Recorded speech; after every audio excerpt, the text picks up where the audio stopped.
even bother. I put that on my partner, I put that on my family. Oakland City represent, address me as your majesty. Yeah, you can kiss a ring, but you can never touch the crown. I smoke a million Swisher blunts and I ain't never coming down. Bitch, you ain't no Barbie, I see you work at Arby's. Number 2, supersize, hurry up, I'm starving. Gnarly, radical, on the block I'm magical. See me at your college campus, baggy full of Adderalls. Call me if you need a fix, call me if you need a boost. See them other chicken heads, they don't ever leave the coop.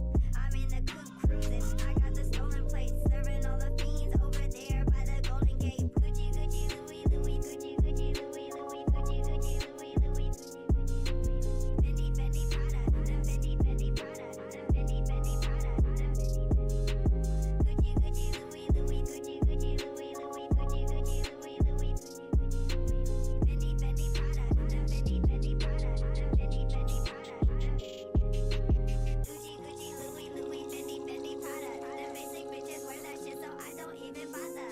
Gucci, Gucci, Louis, Louis, Fendi, Fendi, Prada. The basic bitches wear that shit, so I don't even bother. I put that on my partner, I put that on my family. Oakland City represent, address me as your majesty. Yeah, you can kiss a ring, but you can never touch the crown. I smoke a million Swisher blunts and I ain't never coming down.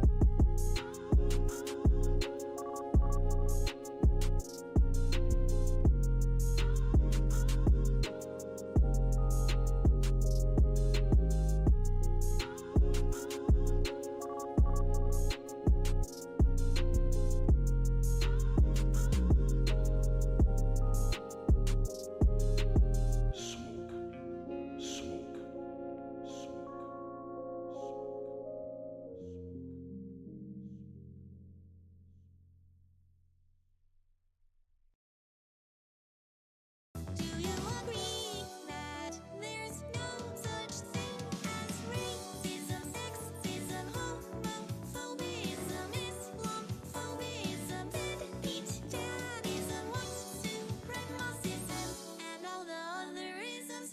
Destiny, that's a woman's name. You were raised by your daddy and mama. That makes you half man and half woman. You are a beta. You're not a real man, beta. I just have one question for you, beta. There's just one thing I want to know. Destiny, do you love all people? Do you really love the blacks? Destiny, do you love black people? Why can't you just answer the question, Destiny? Do you love all people?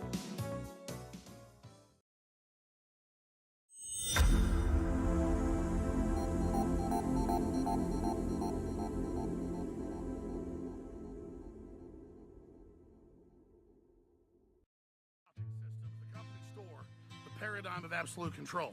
And that's why we're just out here doing simple things, pointing out that we're meant to be in nature and be natural. And this is where we find the source that God made to transcend the New World Order. And that's why they want to try to keep us out of it. I'm angry. I've had enough of these people. They're a bunch of Christian murderers, scum. They're on giant death factories, keeping babies alive and selling their body parts. What more do you need to know about these people? I go out and face these scum. They literally crawl out from under rocks. They have green looking skin and they run around screaming, we love Satan, we wanna eat babies. I have them on video. Hillary's in the creepy, weird, sick stuff, man. She sleeps in the same room with that creepy, weird woman whose mother wears a hood over her head. What the hell? That woman number one is ugly. Imagine how bad she smells, man. I'm told her and Obama just stink. Obama and Hillary both smell like sulfur.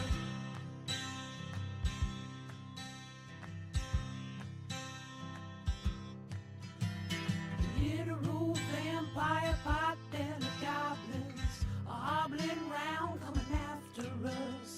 spirit gets close to that evil and I feel it go.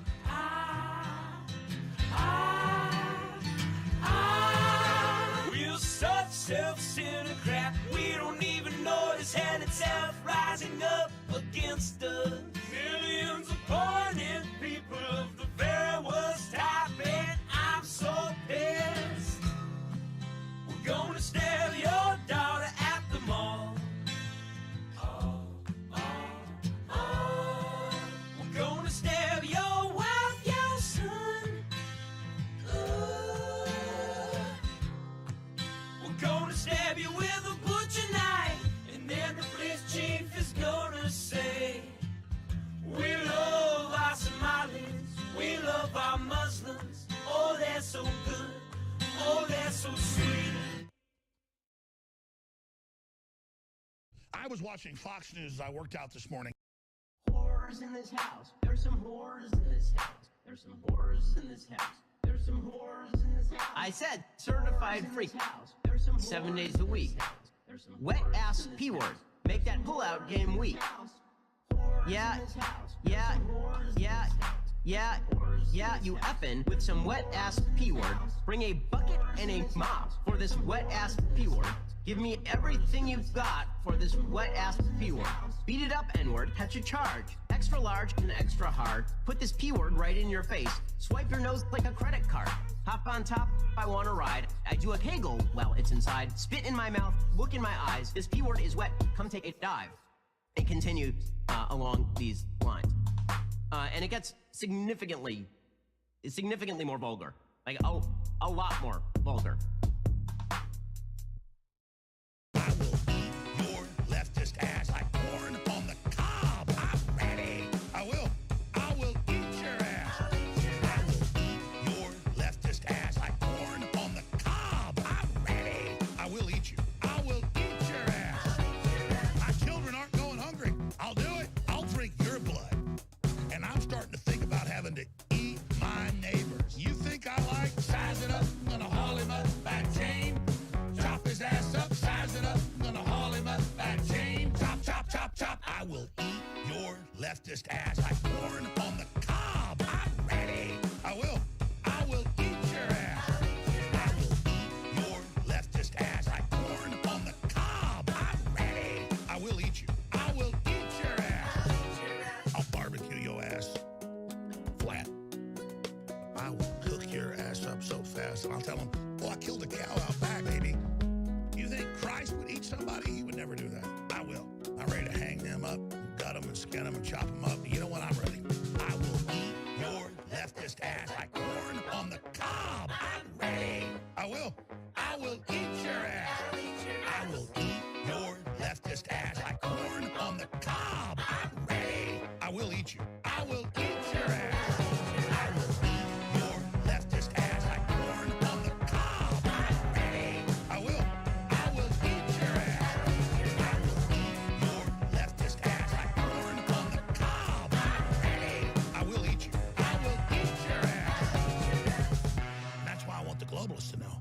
I will eat your ass first. I swear to God, if it's the last thing I do, I'm gonna get my hands around your throat.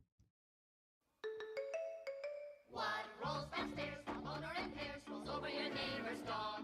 What's great for a snack and fits on your back? It's long, long, long. It's long, long. It's big, it's heavy, it's wood. It's long, long. It's better than that, it's good. Everyone wants a long. You're gonna love it long. Come on and get your long. Everyone needs a long. Log from Blammo.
It's another Beware broadcast. Let's go! How's it going, chat? How you doing? How's it been? Welcome to another Beware broadcast. We are live here from Montreal. It is December 10th. It's a Saturday, everybody. That's right. It's a Saturday, and we are live and alive. Looking forward to this stream. We're gonna be doing something different today. Gonna be having have some viewers call on. Check in, people who got beef with me, I guess. We'll see how well that goes. I always enjoy chatting with people and understanding their point of view, so it should be good. And before that, we're gonna get into the Twitter files. That's right, parts 2 and 3. Whoa! Investigative journalism by a washed-up journalist and a billionaire. What could go wrong? So I'm actually really excited for this because I can't believe they're like dripping it out, trying to keep it in the news. And I'm very curious to see like if there's any there, because the last one was very disappointing, extremely disappointing. I was trying to be open-minded about it, but damn, it was just yeah, underwhelming. How's it going, Barely Political? Nice to see ya. I'm excited for today. I'm gonna try to be a bit edgier, I guess, because there's a call-in section later, so nothing, you know, creates call-in, people wanting to call in more than two pieces. We got the Twitter files, parts 2 and 3. Just gonna be great. It's gonna be great. I'm super excited. And then I have a chat planned with In Pursuit of Knowledge. So we'll go over sort of where we disagreed. I don't even know if it's gonna be much of a tete-a-tete, like a confrontation. We're just sort of like trying to figure out our differences of opinion when it comes to God, what is it about again? Something really stupid. Yeah, it should comedy punch up or down. Like, it's a pretty basic conversation. Should people be doing social commentary about like minority groups, and how should they go about it? And he's like, anything goes, and I'm like, but bigotry, and we're gonna try to figure out where our lines are. So it could be fun, and you know, if you got something you want to jump up on the Discord and be like, yo, you full of shit, Be Weird, I'll gladly listen to you. Slap you around a little bit if that's what's required, or we'll have a gas. Sounds good. I'll be looking for most of it. Give me a shout if you need an R-word opinion on something. I got plenty. I got one for you. I'm trying to convince people to use the word reject instead of the R slur, because yeah, there are some people. It's not the 80s anymore. We've moved on from that. I know it's got like that mouthy crunch, that mouth feel, and that's why I like reject. It's still got a bit of that punchiness without actually, you know, plucking any part of society and being like, yo, fuck these people. But yeah, I'm curious to see. Comedy is always a great litmus test for people. I will never run out of content. It's just whether it's interesting, good content. But yeah, it could be if you want to jump into the ring, get a little, you know, scuff on your cheek. We got an hour planned for Twitter files, and then around 10 o'clock, I told In Pursuit of Knowledge to swing on by, and that will open up the floor to anybody who wants to jump in. But all right, let's get to the main segment. I don't think I have much news. Oh, I made dumplings for the first time last night, which was so hard. So very hard. I didn't stream it. I probably should have because it was kind of fun, but it was very frustrating. I had a very difficult time. I am very much impressed by people who absolutely. Oh my god, yeah. I got like just because it's cheap, I bought a piece of lean pork for $5. It was like £2, something crazy from the Chinese market. Made my own hash or I ground it up with some with some blades, and then had some garlic chives, which oh my god were so good, and that mixed up with like all the other ingredients, Shaoxing wine and some soy sauce, garlic of course. Yeah, would do it again, but you gotta do it with somebody. You can't do it on your own. You're on your own. You're like, oh jeez, another. Oh, this is taking like it's painful. It's pretty painful. Your hands get covered in this stuff. You can't grab anything. You're trying to fold, but they won't fold, and then it's falling out. It's a disaster. So I guess I'll have to stream it next time, and y'all can enjoy my failed efforts. We'll do another rich food for poor folk. Okay, let's get to the main segment. Let's see what the right wing is frothing at the mouth over.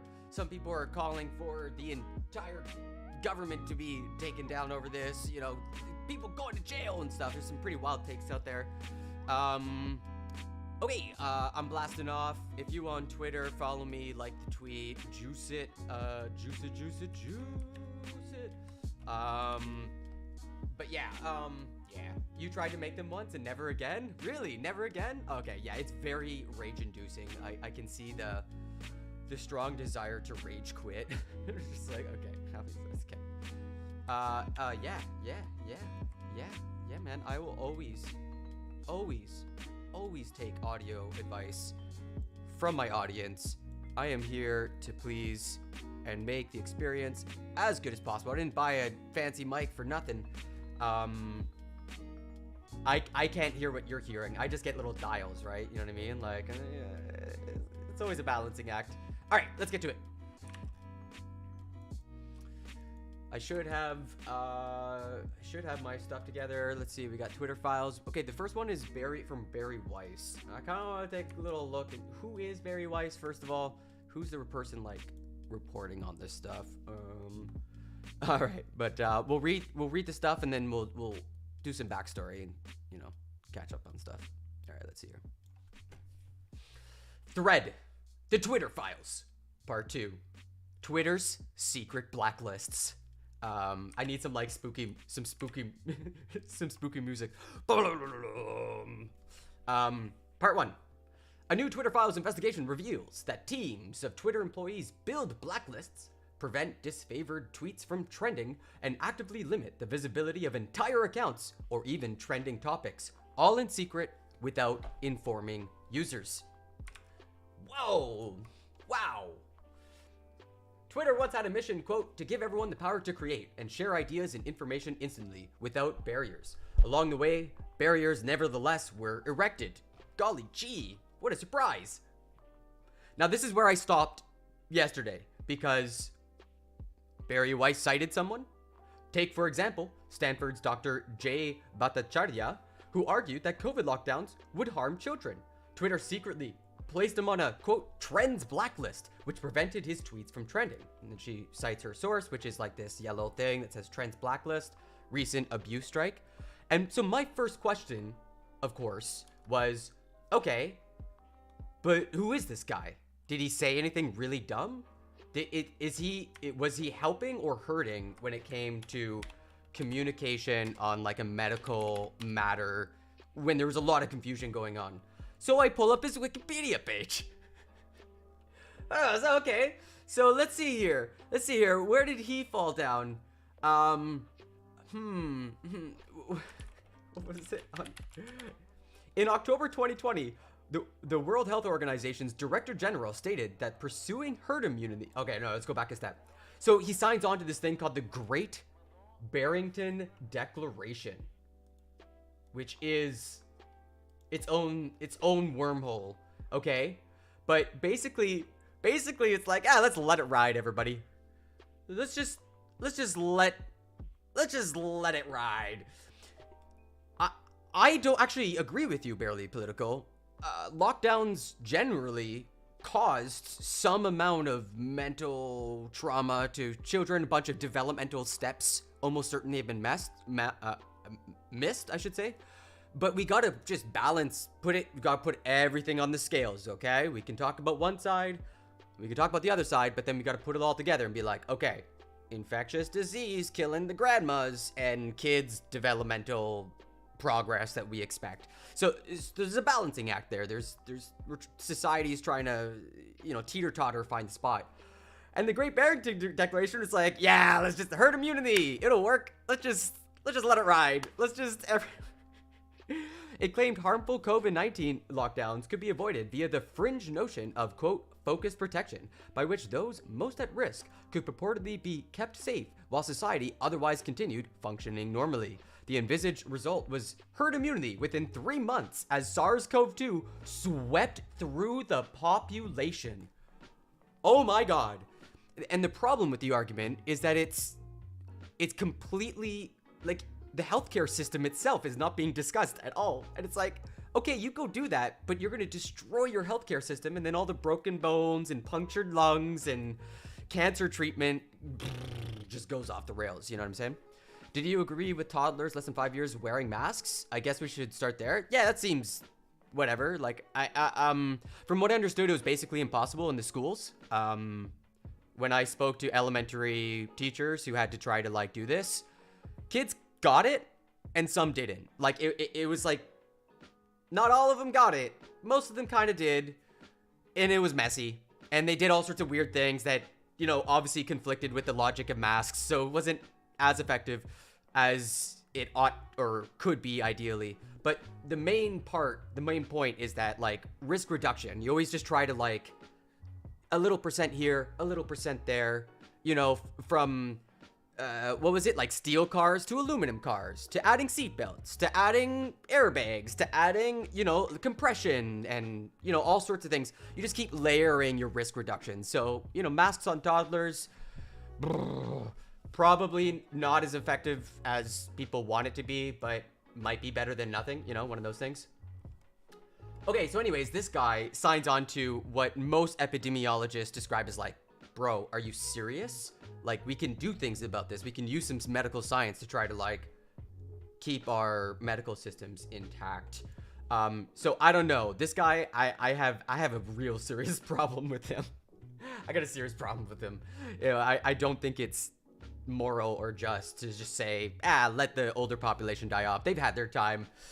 Darwinism, basically, because it might not play out that way. You might just hobble a bunch of otherwise healthy adults. You might just hobble people, like with polio or whatever, right? Anyways, let's continue. 4, or consider the popular right-wing talk show host, Dan Bongino, who at one point was slapped with the search blacklist. No, that's part of the fun of Twitch, is that, we're gonna have these back and forths. Do you think the damage done to children's lifelong social skills due to them wearing masks is worth the damage saved to their families? I'm usually gonna place, like, biological harm, viruses, like chronic illness, as something more scary and severe, more dangerous than mental trauma. Mental trauma, you can kind of, like, you can fix mental trauma sometimes, like, with therapy and whatever, but you do serious damage to your lungs, it's done and done, right? And that just ends up having cascading effects for like your life. In that case, I think the argument really lies on if the near permanent damage done to social health. Yeah, and it's really kind of like we don't know, right? That's kind of the hard part, is that we don't know how much social trauma is. But honestly, we're all moving online anyways. Maybe it's just a couple years of trauma for just this one part of generation, and we're all gonna become really eternally online. I'm sure that's gonna be fine for everyone. 5, Twitter set the account of conservative activist Charlie Kirk to do not amplify. There's the citation, do not amplify, it's in yellow. NSFW view, multiple accounts, recent abuse strike, notification spike. These all seem like yellow flags. Maybe that's why they're in yellow. 6, Twitter denied that it does such things. Ooh, that's spicy. In 2018, Twitter's Vijaya Gade, I don't know how to pronounce that, excuse me, then head of legal policy and trust, and Kayvon Bakepour, head of product, said, quote, "We do not shadow ban." They added, quote, "And we certainly don't shadow ban based on political viewpoints or ideology." That doesn't, right? Like, I mean, I'm not seeing like conservative and in yellow, you know what I mean? My issue is that it's not mental trauma, it's literal developmental blocking in a stage where kids need to see faces to understand key emotions. Absolutely, absolutely, that's a great point. We started this for a while because of homeschooling. Okay, I've got a really dim view of homeschooling, I'm sorry, but I also have a dim view of, you know, education in general, so.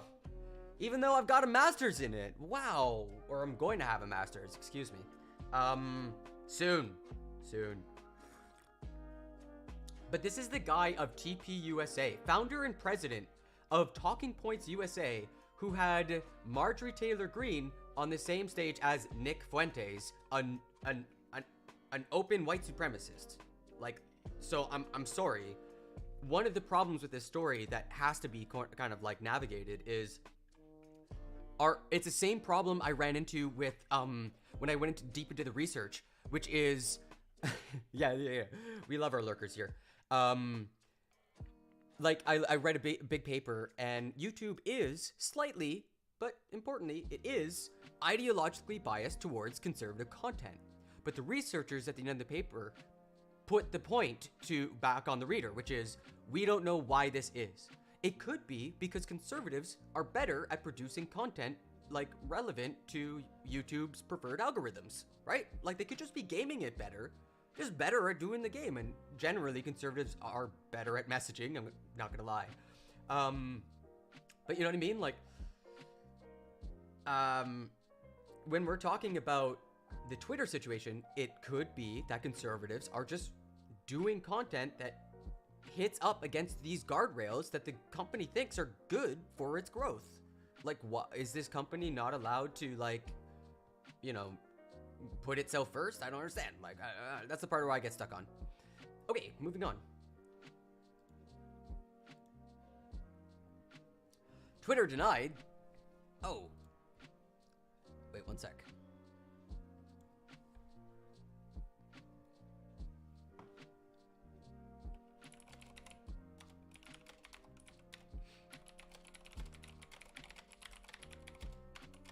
Okay, sorry, just firing off a quick message. 6, Twitter denied that it does such things, so that's a bit juicy. What many people call shadow banning, Twitter executives and employees call visibility filtering, or VF. Multiple high-level sources confirmed its meaning. Yeah, okay, I'm still on board so far. I don't see the problem here. I don't see the problem. Quote, think about visibility filtering as being a way for us to suppress what people see to different levels. It's a very powerful tool. One senior Twitter employee told us. I mean, Reddit shadow bans. I mean, where's the Reddit files? Oh no. VF refers to Twitter's control over user visibility. It used VF to block searches of individual users, to limit the scope of a particular tweet's discoverability, to block select users' posts from ever appearing on the trending page, and from inclusion in hashtag searches. This might also be called like deplatforming or something, you know what I mean? All without users' knowledge. Okay. Yeah, I don't know why users should be privy to policy decisions on tweet visibility. That sounds like very in-house stuff. Quote, we control visibility quite a bit, and we control the amplification of your content quite a bit. And normal people do not know how much we do, one Twitter engineer told us. 2 additional Twitter employees confirmed. Okay, still waiting for the bombshell, everybody. The groups that decided whether to limit the reach of certain users was the Strategic Response Team, Global Escalation Team, or SRTGET. SRTGET. It often handled up to 200 cases a day. And I think like part of, I just want to like remind everybody that like not even a few years ago, there was a Rohingya M word. Like there's a bunch of people who got unalived, and Facebook was used as the primary method to communicate and strategize. Social media platforms do have a very visible responsibility to not let people do bad stuff on their platform. Like that seems seems appropriate to have a strategic response team. Global escalation. That's the, okay. I'm happy this thing exists because some people do crazy stuff online. 13. But there existed a level beyond official ticketing, beyond the rank and file moderators following the company's policy on paper. That is the, quote, Site Integrity Policy, Policy Escalation Support, known as SIPPES, or SIPPES. This secret group included head of legal, policy, and trust, Vijaya Gade, the global head of trust and safety, Yoel Roth, subsequent CEOs Jack Dorsey and Parag Agrawal, and others. And one of the things I find most interesting about this arc is like Elon trying to sort of control the mob he's fomenting. I mean, like, oh, wait, guys. Wait, Jack Dorsey's one of the good ones. Don't go for his head. But these other ones, he's just egging them on. It's like, oh, my guy. This is where the biggest, most politically sensitive decisions got made. Quote, think high follower account controversial. Another Twitter employee told us. For these, quote, there would be no ticket or anything. Maybe like a Alex Jones character, or maybe an elected official trying to do a coup d'etat.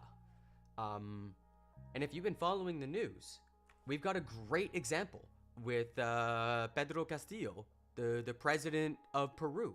I'm gonna put it to all of you. Like, should Twitter be a-okay with the president putting out a message that says, I'm dissolving Congress and setting up a new one that does what I say, and I'm gonna rule by decree, and there's also a curfew?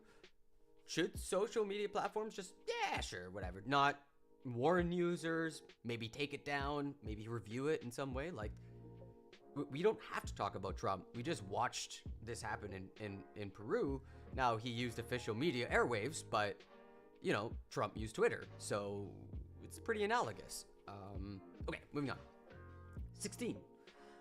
One of the accounts that rose to this level of scrutiny was Libs of TikTok, an account that was on the Trends blacklist and was designated as, quote, do not take action on user without consulting with SIPPES.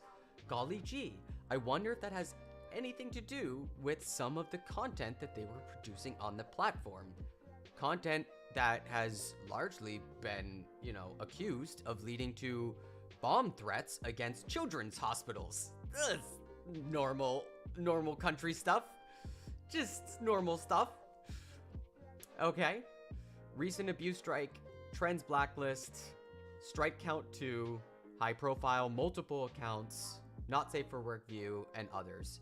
So, you know what I mean? Like, yeah, I would want my head of legal keeping an eye on that. What's up?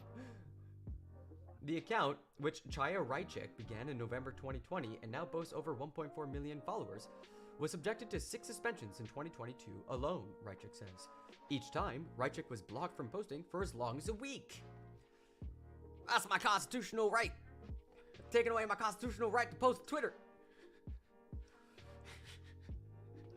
Twitter repeatedly informed Raichik that she had been suspended for violating Twitter's policy against hateful conduct. But in an internal SIPPES memo, or SIPPES memo from October 2022, after her 7th suspension, the committee acknowledged that, quote, LTT, or Libs of TikTok, has not directly engaged in behavior violative of the hateful conduct policy. See here. And then there's a citation, site policy recommendation. Site policy recommends placing Libs of TikTok in a 7-day timeout at the account level, meaning not for a specific tweet, based on the account's continued pattern of indirectly violating Twitter's hateful conduct policy by tweeting content that either leads to or intends to incite harassment against individuals in institutions that support LGBTQ communities. At this time, site policy has not found explicitly violative tweets, which would result in a permanent suspension of the account. What's the problem here? I think the part that conservatives struggle with is like, if you have regulators who see somebody trying to skirt your regulations, people aren't so dumb as to be like, oh, you got me. Golly gee, you figured, well, I guess we'll let you do what you can do because you figured out like the little, did I clap and it stopped the music? What the fuck? Why did you stop? That was weird. yeah, I don't know. Like, I'm pretty sure head of legal can figure out somebody trying to like skirt your threads and be like, okay, so you're not explicitly calling for violence, but you're definitely like whipping up a lot of animus, and it's very clearly against a specific a marginalized community. We're a platform where the thing we produce is content moderation. That is literally what Twitter creates and produces, right? It is content moderation, right? Like, I am not going here to see takes from 4chaners, right? I'm not here to go see content from /poll. I'm here to see stuff from tweets, from Twitter, you know, from, you know, big users. But Twitter has a say in that. No? Right? Don't they get a word? This type of enforcement action, reading from the citation, repeated 7-day timeouts at the account level will not lead to permanent suspension, however. Should LTT engage in any other direct tweet level violations of any of site policies, that's a very interesting site policies, we will move forward with permanent suspension. So it sounds like we've given Libs of TikTok 7 yellow flags, 7 yellow cards, and we're reserving the right to use the red card. We're keeping an eye on you. We don't want to see you in the principal's office again, you know. Assessment. Since its most recent timeout, while LTT has not directly engaged in behavior violative of the hateful conduct policy, which would probably result in a permanent suspension, the user has continued targeting individuals, allies, supporters of the LGBTQIA+ community for alleged misconduct. The targeting of at least one of these institutions, and the sentence is cut off. Yeah. So why are you skipping over that, Barry Weiss? Why did you quote one piece of it and not the other? This is not this. You should not have cited this. This doesn't help your argument. It doesn't help your argument at all. This explains like a lot. Like my Twitter feed's filled with conservatives being like what is it? Indirectly violating Twitter's hateful conduct policy. Oh, what is this thing? This indirect violation, is that even a thing? And it's like, come on, bro. Like, do you think everyone was born yesterday? Like, Jesus. It's like, okay, I understand you didn't personally steal the cookie from the cookie jar, but you did get your sister to go get you a cookie and bring it to you, and you ate a cookie. You indirectly violated the cookie jar policy. Like, this is literally baby level brain stuff. Like, come on, guys. You can get there. You can get there. People try to skirt rules. It's not complicated. You still get your hand slapped. The committee justified her suspensions internally by claiming her posts encouraged online harassment of, quote, hospitals and medical providers by insinuating, quote, that gender-affirming healthcare is equivalent to child abuse or grooming. Yeah, another damning quote. Why would you cite this, Barry Weiss? This is not helping your argument at all. What the fuck? Most people agree doctor's good.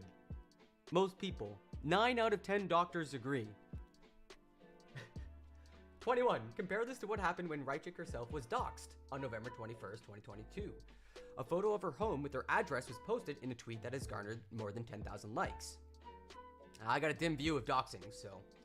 When Reichik told Twitter that her address had been disseminated, she says Twitter support responded with this message, quote, we reviewed the reported content and didn't find it to be in violation of the Twitter rules. No action was taken. The doxing tweet is still up. Well, at least that's consistent. But where's the tweet? Is it? Because that's not cool. But is this? I mean, is Reichik a public figure or what? That's the question, I guess. But yeah, generally don't post people's addresses. That's fucked. 22. When Reichik told Twitter that her address had been oh yeah, the doxing tweet is still up. I'm obviously not gonna show it. But I'll take Barry Weiss's word. In internal Slack messages, Twitter employees spoke of using technicalities to restrict the visibility of tweets and subjects. Here's Yoel Roth, Twitter's then global head of trust and safety, in a direct message to a colleague in early 2021. Yoel Roth, quote, a lot of times, SI, what is SI, like security integrity?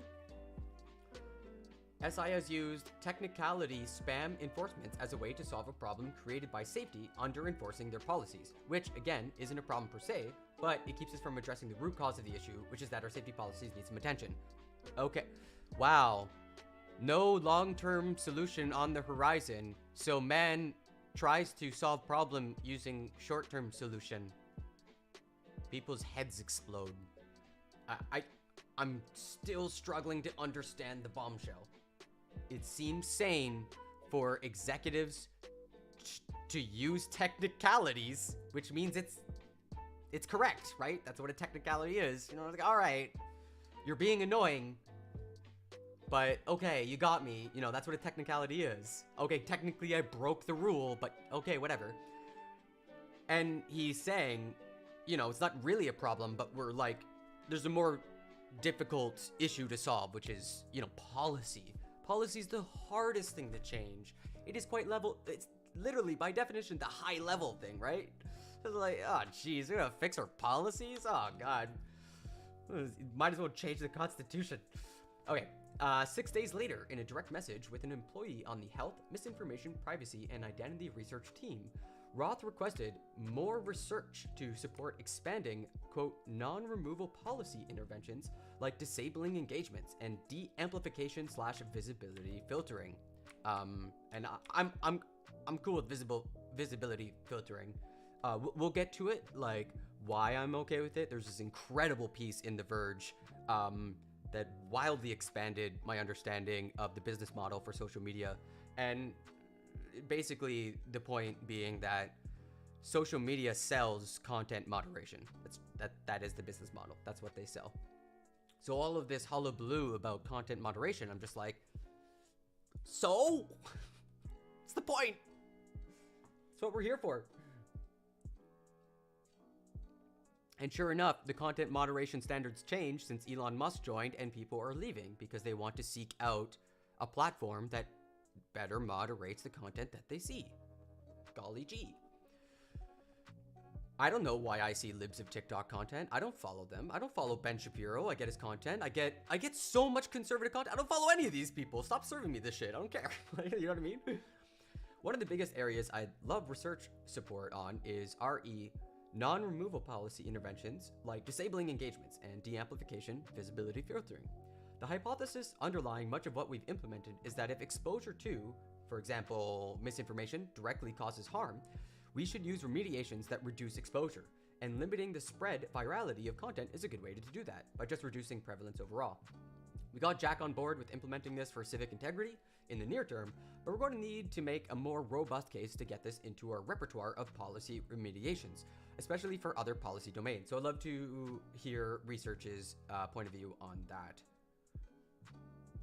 Okay, so it sounds like he is looking for new solutions, new ideas. He's asking research for support on a tough problem, which is you're not banning someone, you're not removing their content, but you are tweaking its visibility. And he's like, okay, so, you know, we're doing this because we believe misinformation causes harm. Now, not everybody agrees on that, because some people might say, what's one man's misinformation is another, you know, person's information or whatever. Then again, I don't know. I think you can get some really dangerous subcultures who are really good at crafting lies and can hack, you know, media spaces and trick people into buying snake oil, and that causes harm. I mean, look at Goop. So I don't know. Again, nothing burger. Policy man who writes policy asks researchers for advice on tough new problem. Okay. Wow. Woo! We're through the looking glass, everybody. I'm gonna see how these policy executives really tweak. Roth wrote, quote, the hypothesis underlying much of what we've implemented is that if, we just read this. He added, we got Jack on board. Okay, so she just quotes the citation. There's more to don't tell me that's the end of it. There's more to come on this story, which was reported by Abigail Schreier, Schellenberger, Nellie Bowles, Isaac Grafstein and the team, The Free Press at The Free Press. Keep up with this unfolding story and this brand new website. The authors have broad and expanding access to Twitter's files. The only condition we agreed to is that the material would first be published on Twitter. Oh, okay. We're just getting started on our reporting. Documents cannot tell the whole story here. That's the end of the story! Oh my god! No! No!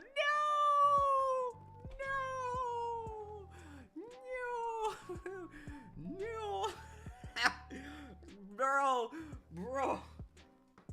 No! What? No! Oh, okay, so there's some, maybe there's some, like, you got a bit to chew on here over the term shadow banning versus visibility filtering. There's some, like, you know, some wordplay dancing around there, but there's nothing here. What's the problem? Company does company things, assesses policies, researches tactics in order to produce better content for its users so that they don't get served misinformation. Where are you hanging your hat? On the misinformation bit? Is that really what you really want to go with? Because there is such a thing in the world of serious people. There is a thing called misinformation and disinformation, and it's generally dangerous. There are absolutely state actors who go around messing with people online. It is a thing. I'm sorry to burst your bubble. But the internet is not just for regular citizens. There's all sorts of pretty involved, like, you know, operations. Come on. PsyOps, let's go. Okay, let's see if, oh god, see if there's more to this. Please let there be more to this. Okay, Matt Taibbi has another big one, which is the removal of Donald Trump. This sounds spicy. Although I have very, very harsh opinions about Trump, so I don't know, maybe it's my bias speaking as a Canadian from a stable country with a mostly sane politics. Roberto Aram Ferdman said, the Twitter files are one of the best examples out there of why editors are so important to journalism. Like, yeah, an editor would have immediately helped root out all of these frankly amateur mistakes, not knowing what's already been reported, misreading documents you're sharing publicly. I noticed that. I'm an amateur. Very clearly conflating things that are not actually the same. Yeah,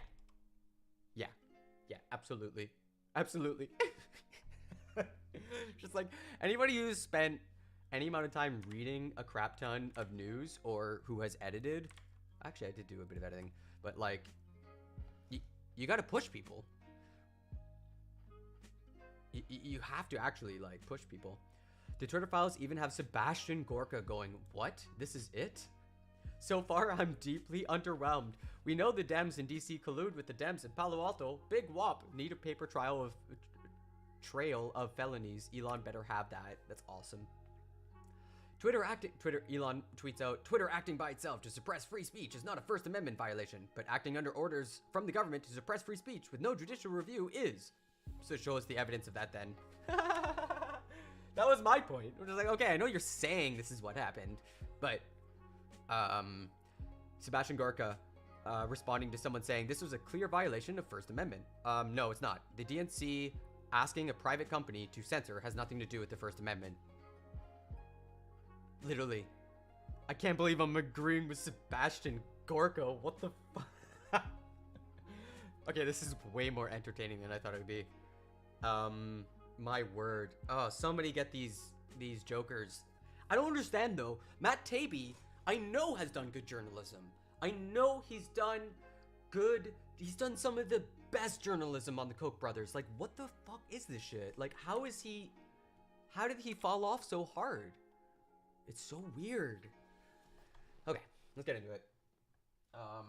I've obviously had too much coffee.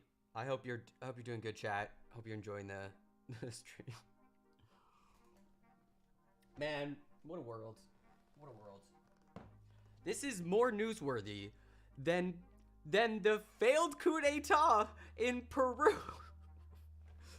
Nope. I cannot believe how little discourse I've seen on Twitter about Castillo legit going and just like, hey everybody, before I get impeached, I'm dissolving Congress. Also, everybody's staying in your homes. There's a curfew, and I'm gonna rule by decree. Takes a big drink of water. And then he gets arrested by the military police. By the end of the day, he's arrested, he's in jail, and it's like, did you legit try to do a coup d'etat, like, by yourself? Nobody's talking about it. This is what people are talking about. It's crazy. All right, okay. Matt Taibbi. Thread, the Twitter files. The removal of Donald Trump. Part 1, October 2020 to January 6th. Oh my God. Oh, let's go. The world knows much of the story of what happened between riots at the Capitol on January 6th. Notice that? Notice that little? Already in the first sentence, I know he's full of shit. Riots? There's been a lot of evidence put into the public realm that suggests that these weren't just organic riots, my guy. They made t-shirts. Let's go. That's wild. I can't even get through the first sentence. Are you trying to be a serious person? The world knows much of the story of what happened between riots at the Capitol on January 6th and the removal of President Donald Trump from Twitter on January 8th. We'll show you what hasn't been revealed, the erosion of standards within the company in months before January 6th, decisions by high-ranking executives to violate their own policies, and more, against the backdrop of ongoing documented interaction with federal agencies. This first installment covers the period before the election through January 6th. Tomorrow, Schellenberger will detail the chaos inside Twitter on January 7th. Maybe because a politician used their platform to try to do a coup d'etat. Should Twitter let Pedro Castillo put out his missive, put out his message? Hey everybody, I'm dissolving Congress. Should they be A-okay with that? I'm curious. What's the standard here? Are we pro or against coup d'etats at Twitter? To be a fly in that room. On Sunday, Barry Weiss will reveal the secret internal communications from the key date of January 8th. Whatever your opinion on the decision to remove Trump that day, the internal communications at Twitter between January 6th and January 8th have clear historical import. Okay. Even Twitter's employees understood in the moment it was a landmark moment in the annals of speech. Is this the first sitting head of state to ever be suspended? Citation. 6. As soon as they finished banning Trump, Twitter execs started processing new power. They prepared to ban future presidents and White Houses, perhaps even Joe Biden. The new administration, says one exec, quote, will not be suspended by Twitter unless absolutely necessary. Okay. New situation causes a new policy discussion about whether they are applying a new standard. Seems legit. Seems like a normal thing executives do. That's why they get the big bucks, everybody. Policy. As stated in our ban evasion policy, if it is clear that another account is being used for the purposes of evading a ban, it is also subject to suspension.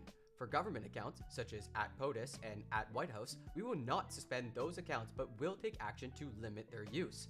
However, these accounts will be transitioned over to the new administration in due course and will not be suspended by Twitter unless absolutely necessary to alleviate real world harm. Hold up. Are you telling me that Twitter is aware that the official Twitter accounts for the White House and POTUS represent the office and not the individual? Are you telling me Twitter understands how the American government works? I don't believe it. I don't believe it. That's impossible. That's impossible. Why? How could they do this? I don't understand. If they suspend those accounts and there's a new administration that has nothing to do with the jackassery that came before it, like Twitter's in a bind. They're not gonna make a whole new account. Like that's not how it's supposed to work. Like, you have @President Biden. You have his own, Twitter handle, but you generally do have like an @White House handle, like the official government, and it passes hands, and Twitter needs policies to handle that moral conundrum. Seems based. 7. Twitter executives remove Trump in part over what one executive called the context surrounding actions by Trump and supporters over the course of the election and frankly last 4+ years. In the end, they looked at a broad picture, but that approach can cut both ways. Hi Vijaya, I'm working with Censored on my team to put together a doc to share with you with the POV from research, ours academics with whom we have been working, on Donald Trump's language as coded incitement to further violence. Again, we're running into this like cookie jar problem. Adults are not so dumb as to like fail to grasp this concept of skirting the rules. Like people aren't that dumb. I'm sorry. Like we can see what you're doing. You're doing it on the platform. You're tweeting it out. We can see what you're trying to do. Like, come on. In the meantime, here's our quick take. The decision on whether to pull that particular tweet or use that as a last straw for Trump depends on many factors, including 1. The overall context and narrative in which that tweet lives. Gosh, context? Really? We currently analyze tweets and consider them at a tweet-by-tweet basis, which does not appropriately take into account the context surrounding. You can use the yelling fire into a crowded theater example. Context matters, and the narrative that Trump and his friends have pursued over the course of this election, and frankly, last 4+ years, must be taken into account when interpreting and analyzing that tweet. 2. The larger question is around our moral imperative and decision as a company, which user sentiment should not drive based on number 1. Based on the overall context and narrative. Redacted. And I believe that his tweet does violate our rules when taking that historical context plus current climate into account. The analogy we could use is like, hey, when Pedro Castillo said his message, said, I'm dissolving Congress, the context around that is that this was the 3rd impeachment vote. That there was absolutely, and it was gonna go through, because he does get impeached. And someone at Twitter probably should know that historical context, that there is very clearly some odd tensions building up between the executive and legislative branch of a country, and that someone might try to steal power by using their platform. I hope they're having these discussions. It would be frankly irresponsible if they weren't, especially given the Rohingya M word, which was diabolical. We all kind of forgot it, but yo, social media platforms have a responsibility. It's weird, but I'm sorry. 8. The bulk of the internal debate leading to Trump's ban took place in those 3 January days. However, the intellectual framework was laid in the months preceding the Capitol riots. Before January 6th, Twitter was a unique mix of automated, rules-based enforcement and more subjective moderation by senior executives. As Barry Weiss reported, the firm had a vast array of tools for manipulating visibility, most all of which were thrown at Trump and others. and others. That's doing so much heavy lifting in this sentence, and he put it in parentheses. Come on. Come on, my guy.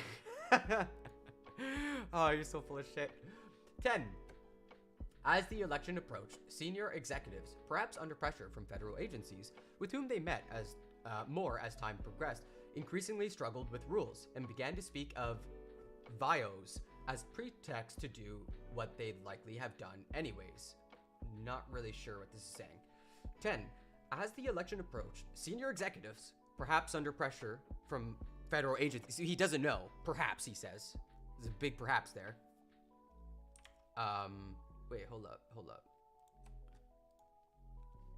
Okay, cool. Yeah, that perhaps is a very unusual. Why would you, do you know or do you not know? What's going on here? Perhaps under pressure from federal agencies with whom they met more as time progressed. Well, were they under pressure or not? Senior executives increasingly struggled with rules and began to speak of, quote, VIOs as pretext to do what they likely have done anyways. Not sure what that is, we'll come back to it. After January 6th, internal Slacks showed Twitter executives getting a kick out of intensified relationships with federal agencies. Here's trust and safety head Yoel Roth lamenting a lack of generic enough calendar descriptions to conceal his very interesting meeting partners. And there's a little mistake there. Okay. This is Yoel Roth talking, quote, "Hey, it happens. I'm a big believer in calendar transparency, but I reached a certain point where my meetings became very interesting to people, and there weren't meeting names generic enough to cover. Anyway, let me know. Very boring business meeting that is definitely not about Trump." Pretty much. Definitely not meeting with the FBI, I swear. I mean, that's kind of funny. I mean, that's kind of funny. I don't know. This is what we in the business call a joke. Yeah. It's almost like people don't want to meet with the FBI because it's an intense meeting. And now everybody wanting to know you're meeting with the FBI is stressful and not fun. Okay. I would be joking about it, at least. Okay, 12.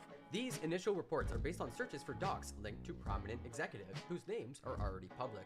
They include Roth, former Trust and Policy Chief Vijaya Gadde, and recently plank-walked Deputy General Counsel and former top FBI lawyer Jim Baker. Okay. There's a lot of frothing at the mouth over Jim Baker, and I haven't really looked into it. They keep saying, like, the former FBI. It's like, isn't the FBI conservative? Like, aren't they all Republican? Like, what is it? What? One particular Slack channel offers a unique window into the evolving thinking of top officials in late 2020 and early 2021. 14. On October 8th, 2020, executives opened a channel called, quote, US 2020 XFN Enforcement. Through January 6th, this would be home for discussions about election-related removals, especially ones that involved high-profile accounts, often called VITs or very important tweeters. Of course. This looks like citation from the Slack channel. It's very weird to read. A lot of bullet points. I'll just skim it real quick. Hey everyone, starting tomorrow, October 9th until November 15th, this channel will be used for the following reasons related to the US 2020 elections. Okay. Trends identified that require scaled investigations, high-profile account escalations that potentially require PII soft interventions, scalable solutions required, edge cases for XFN consultation, highlight tech issues, bugs, tools, outage, JIRA tickets. This is an enforcement channel between TNS and TWS to help speed up our response related to election issues over the coming few weeks. GET will start providing a handover starting APAC shift tomorrow, yada, a bunch of jargon. Can you please make sure everyone on your team is within the channel? The teams that we included are as follows: site integrity, safety policy, product trust, safety operations, media ops, global escalation team. Wait, are you telling me a company made a Slack channel so that the different departments could all come together and talk? That seems wild. Man, executives do be doing policy. Wow. There was at least some tension between safety operations, a larger department whose staffers used a more rules-based process for addressing issues like porn, scams, and threats, and a smaller, more powerful cadre of senior policy execs like Roth and Gadde. The latter group were a high-speed Supreme Court of moderation, issuing content rulings on the fly, often in minutes, and based on guesses, gut calls, even Google searches, even in cases involving the president. Here's a tweet from... This looks like another Slack thing. Redacted. Hi everyone, received this escalation just now, and there's a citation of a Trump tweet. Breaking news, 50,000 Ohio voters getting wrong absentee ballots, out of control, a rigged election. Seems like something dangerous. Almost like misinformation.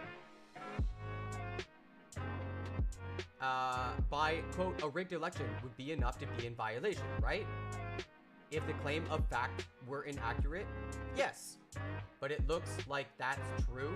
50,000 Ohio voters to receive new absentee ballots after error found. Error found. Ooh, okay.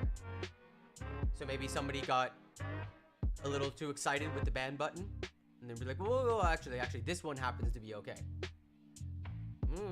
I mean, you know, not a good look, but I would say Trump is hitting that guardrail pretty hard. So there will be some false positives when you're rapidly trying to moderate new violations of... You haven't dealt with this before. It looks like a mistake. During this time, executives are also clearly liaising with federal enforcement and intelligence agencies about moderation of election-related content. While we're still at the start of reviewing the Twitter files, we're finding out more about these interactions every day. Policy Director Nick Pickles is asked if they should say Twitter detects misinfo through ML, machine learning? I don't know. Policy Director Nick Pickles is asked if they should say Twitter detects misinfo through machine learning, human review, and partnerships with outside experts, ? The employee asks, I know that's been a slippery process. Not sure if you want our public explanation to hang on that. Hey, N Pickles, are you comfortable with marketing talking about misinfo by saying that we detected through machine learning, human review, and partnerships with outside experts? I know that's been a slippery process, so not sure if you want our public explanation to hang our hat on that. Can we just say partnerships? For example, not sure we would describe the FBI, DHS as experts or some NGOs that aren't academic. Okay, fair enough. Yo, how's it going in Pursuit of Knowledge? How you doing? We're almost at the end of the Twitter files, so you're right on cue. Oh, it's been a very disappointing read, I have to say. We're at 19. We've got about, oh my god, you guys are going so long, so hard in the paint. Got about another 5, so yeah, another 10 minutes and we can hop to. If you use the socials command, ! Socials, you'll find the Discord link, I think. Pickles quickly asked if they could just say partnerships. After a pause, he says, not sure if we describe the FBI, DHS as experts. This post about the Hunter Biden laptop situation shows that Roth not only met weekly with the FBI and DHS, but with the officer of the Director of National Intelligence, DNI. Yol has checked in. Here's what they said. What's new for you since our last check-in? Hack materials exploded. We blocked the NYP story, then we unblocked it. It said the opposite. Then said we unblocked it. And now we're in a messy situation where our policy is in shambles, comms is angry, reporters think we're idiots, and we're refactoring an exceedingly complex policy 18 days out from the election. Wow. Come back in 10? Sounds good. In short, FML, weekly sync with FBI, DHS, DNI, RE election security. The meeting happened about 15 minutes after the aforementioned hack materials implosion. The government declined to share anything useful when asked. Monthly meetings with FBI, FITF briefed on several ongoing investigations. Sounds like a cock-up. Oh, that's why they get paid the big bucks, everybody. They gotta navigate these kind of like ridiculous situations. Although executive pay is absurd and should be scaled back, of course. Roth's report to FBI, DHS, DNI is almost farcical in its self-flagellating tone. We blocked. I just read that. He cites it again. You cited the same thing twice? Why would you do that? Some of Roth's later slacks indicate his weekly confabs with federal law enforcement involves separate meetings. Here, he goes to the FBI and DHS, respectively, to go first to an Aspen Institute thing, then take a call with Apple. Yo, hey there, I have to miss the FBI and DHS meetings today. Unfortunately, I saw you're on the invites for both as our site policy. Can you give me a quick readout if there's anything interesting that comes up? Patrick Conlon says, sure thing, hope that everything's okay. Yeah, I just have conflicts at both times. An Aspen Institute thing this morning on vaccines that I have to be present at, and then a call with Apple to avoid us getting kicked out of the App Store during the DHS one. Wow, those sound like much more important issues than like a regular meeting with the FBI. And Patrick agrees. Those both seem very important. Okay. Policy executive makes choices about his calendar. What is the scoop here? Why are you reporting this out like it's news or something? It's such a bizarre... What's the point? Here, the FBI sends reports about a pair of tweets, the second of which involves a former Tippecanoe County, Indiana councilor and Republican named John Basham, claiming between 2% and 25% of ballots by mail are being rejected for errors. Just got a report from the FBI concerning 2 tweets related to the shredding of mail-in ballots. This is proven to be false via this. Do we have a moment ready for this one? I believe was deemed no violation on numerous accounts. The FBI's second report concerned this tweet by John Basham. Editorial: the Democrats are in complete panic as their massive push for hashtag vote by mail is backfiring on them. 2 things are unfolding. An unexpected number of registered Republicans are returning ballots, and between 2% and 25% of ballots by mail are being rejected for errors. The FBI flag tweet then got circulated in the enforcement Slack. Twitter cited PolitiFact to say the first story was proven to be false, then noted the second was already deemed no vial on numerous... Okay, you did this... He's done this twice. This is the same citation.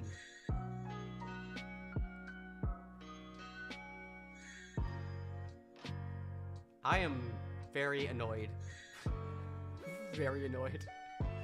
The group then decides to apply a, quote, learn how voting is safe and secure label because one commenter says, quote, it's totally normal to have a 2% error rate. Roth then gives the final go-ahead to the process initiated by the FBI. I think we can use the mail-in voting label for this one as is. 27 in the last tweet. Examining the entire election enforcement Slack, we didn't see one reference to moderation requests from the Trump campaign, the Trump White House, or Republicans generally. We looked. They may exist. We were told they do. However, they were absent here. Okay? Come back when you're done your homework. Come back when you've done your homework. We'll talk about it. Sounds like you gotta do a bit more searching there.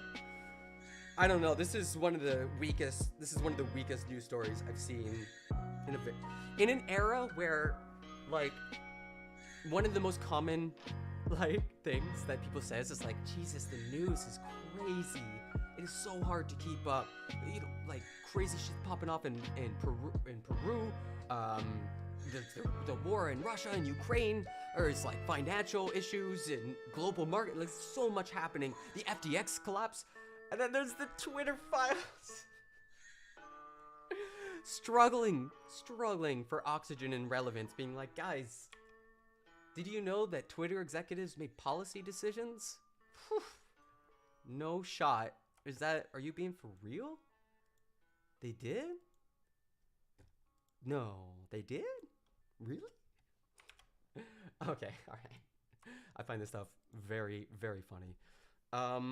Okay, we're gonna see if In Pursuit of Knowledge is kicking around.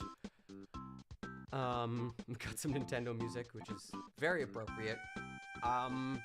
And we'll cover over what we've been, where did I have it? I think I had the thread from before. It's not even like a serious disagreement. We're just like both very aware that Twitter is awful for communication and understanding. So we're just gonna hash it out here. Jordan Peterson. It bet Air Self has more than 2 cats, so he's just dunking on some like trans woman, it looks like, or I don't even know, like just somebody who's making content for their community, and he's sort of like dunking on it. And I'm like, yeah, this is something perverse about mining subcultures for takes directed to their own audience and then making fun of it. It's the schoolboy bully tactic of pouring milk down a tuba because you think bad nerds are silly. Stop being a bully, you're supposed to be a philosopher, lol. I'm kind of like calling this crass. And In Pursuit of Knowledge criticizes me. He's like, bro, don't you do the same thing? Haven't I seen you on stream making fun of conservative takes? Even though I agree, it's just interesting seeing you say this. And so I reply, dunking on conservatives, loudly braying their ideas. Peterson and Shabibo are massively popular, like literally some of the most popular people on the internet, who expect their takes to be representative of dominant culture rather than like a subculture developing its identity, like a trans group or let's say flat earth. It doesn't matter, like any kind of subculture is the key distinction. Comedians should punch up and not down, essentially. And I'm making like a moral statement here because it's a should statement. In Pursuit of Knowledge says, hard disagree about comedy punching up or down. It's silly to make comedy have to have rails. That defeats the point of comedy. And I say, fair enough. Okay, sure. I mean, it's not a real rule or anything, just a way to guide comics towards moral social commentary, if that's their grind. And he's like, so making fun of subcultures isn't making a moral social commentary? Really? I actually had no idea what to do with this because I didn't understand where I said that. I have no idea where I said that making fun of subculture isn't making a moral, I mean, not necessarily, kind of, you know, maybe? I don't know, depend. In this case, he's making a moral claim, right? He's saying, it bet Airself has more than 2 cats, like, hey, isn't this subculture, like, sad and lonely? Like, you know what I mean? If you elect to do social commentary, I say, generally, you should punch up and not down because ridiculing marginalized communities for their perceived quirks can reinforce hegemonic attitudes and bigotry, especially if you're speaking from a position of a dominant class or ethnicity. Like, let's say you're Dr. Peterson, you're an old white male, and you're making fun of a trans community for how different and strange they are. And I cite, like, the historical example of blackface, where, you know, I don't have to explain that. And then he says, we should absolutely ridicule and excise the disgusting subgroups. And this, I'm not sure why you're using the word disgusting. That's something we can unpack, because I don't see trans communities as disgusting. I don't know if you forgot the context we're in. Maybe you're thinking of like a different subgroup, like, I don't know, white supremacists or who are doing dangerous stuff and need to be ridiculed. I don't know. The problem is that a perception the internet has brought together people who would have been shamed. You're back? Okay. Yeah, I'll finish reading this out so everybody has context, and then we'll have to. I don't know. I think you just forgot the. I think you just forgot the context. My first reading was subgroups in the abstract, not the concrete. So I'm just reading through it again. I'm very aware that the context is a trans group. So yeah, just be careful. Yeah, you know what I mean. The problem is that of perception. The problem is that of perception. This is how the. Yeah, you're talking about neo-pronouns. I mean, I'm not sure. I'm still. We'll get into it. Yeah, we'll get into it. The problem is that of perception. The internet has brought together people who would have been shamed for stupid ideas or opinions. Now they have Discord to foment idiocracy, i.e., echo chambers. The idea, and then I respond, the idea that you can change someone's mind through social shame isn't as straightforward as you make it out to be. And I think that's where there's a lot of meat on the bone for us to get into. And here I'm poking a little fun back. You're absolutely presenting just the ideal case. People with no craft or care will say horrible things about an underclass. Fear of echo circles doesn't justify bigotry. And then this is where Twitter discourse fails me again. We're having a disconnect. So let's get into it. Let's chase understanding and discussion. I gotta do a bit of setup because, man, I haven't done a Discord. I haven't done a panel or a politics thing in so long. I don't even have Discord up, man. Do I even have Discord up? Shit. Alright, you should be able to are you in? Yeah, there you are. Cool. Let me just set up in Discord and then I'll invite you in. If you have a camera, that would be nice. It's not required, but it makes it nicer for the audience. I'm just gonna shut off my camera here.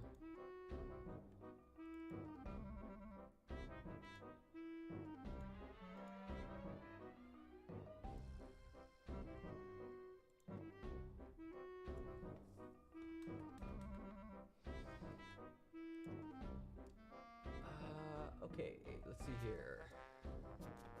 Is it in pursuit? Just give me a sec. I'll bring that up.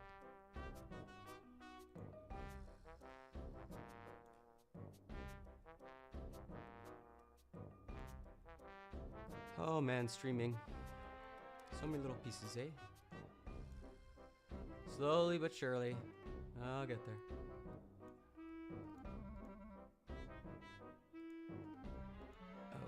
Okay, for some reason Discord's not showing. Let's just force it. There we go.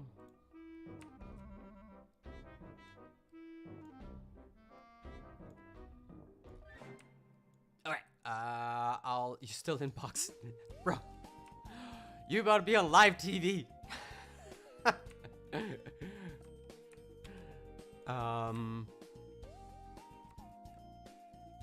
Alright, let me invite you into the thing. It's barely political. Gotcha.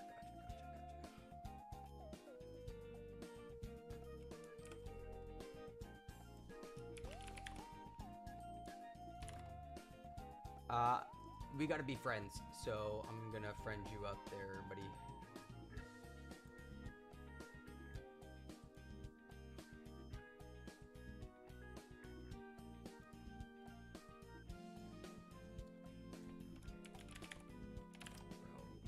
There it is.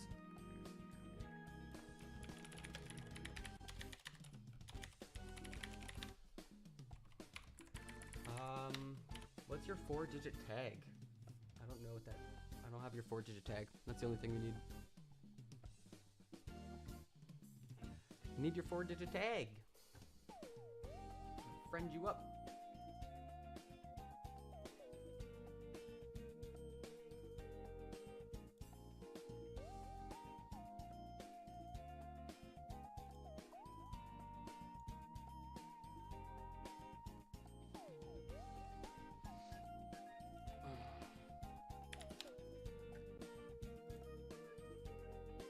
Okay, I sent you a friend request. Found a different way to go about it. Once you accept that, I can bring you into the stream and yeah, cool.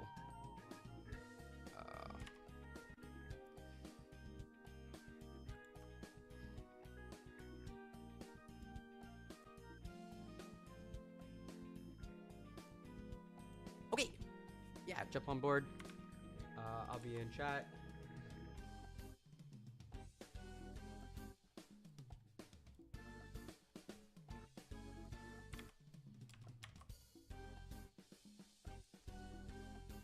Hey, chat. You too can come on to the Saturday morning Be Weird call-in show, where you get to hash out all of your favorite things in a fun and friendly environment. Okay, all right. You should have accepted the thing now. Let's see if I can add you.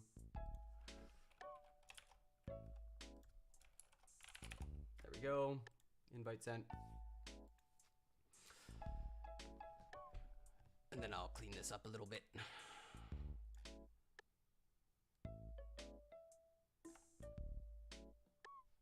Maybe we can get it side by side.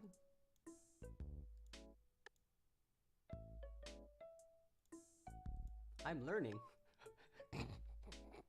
You don't see it on Discord. It's in the sidebar. You should see a live on air thing. I'll send it again. Oh, there you go. Hey, you're on. Let me turn off the music.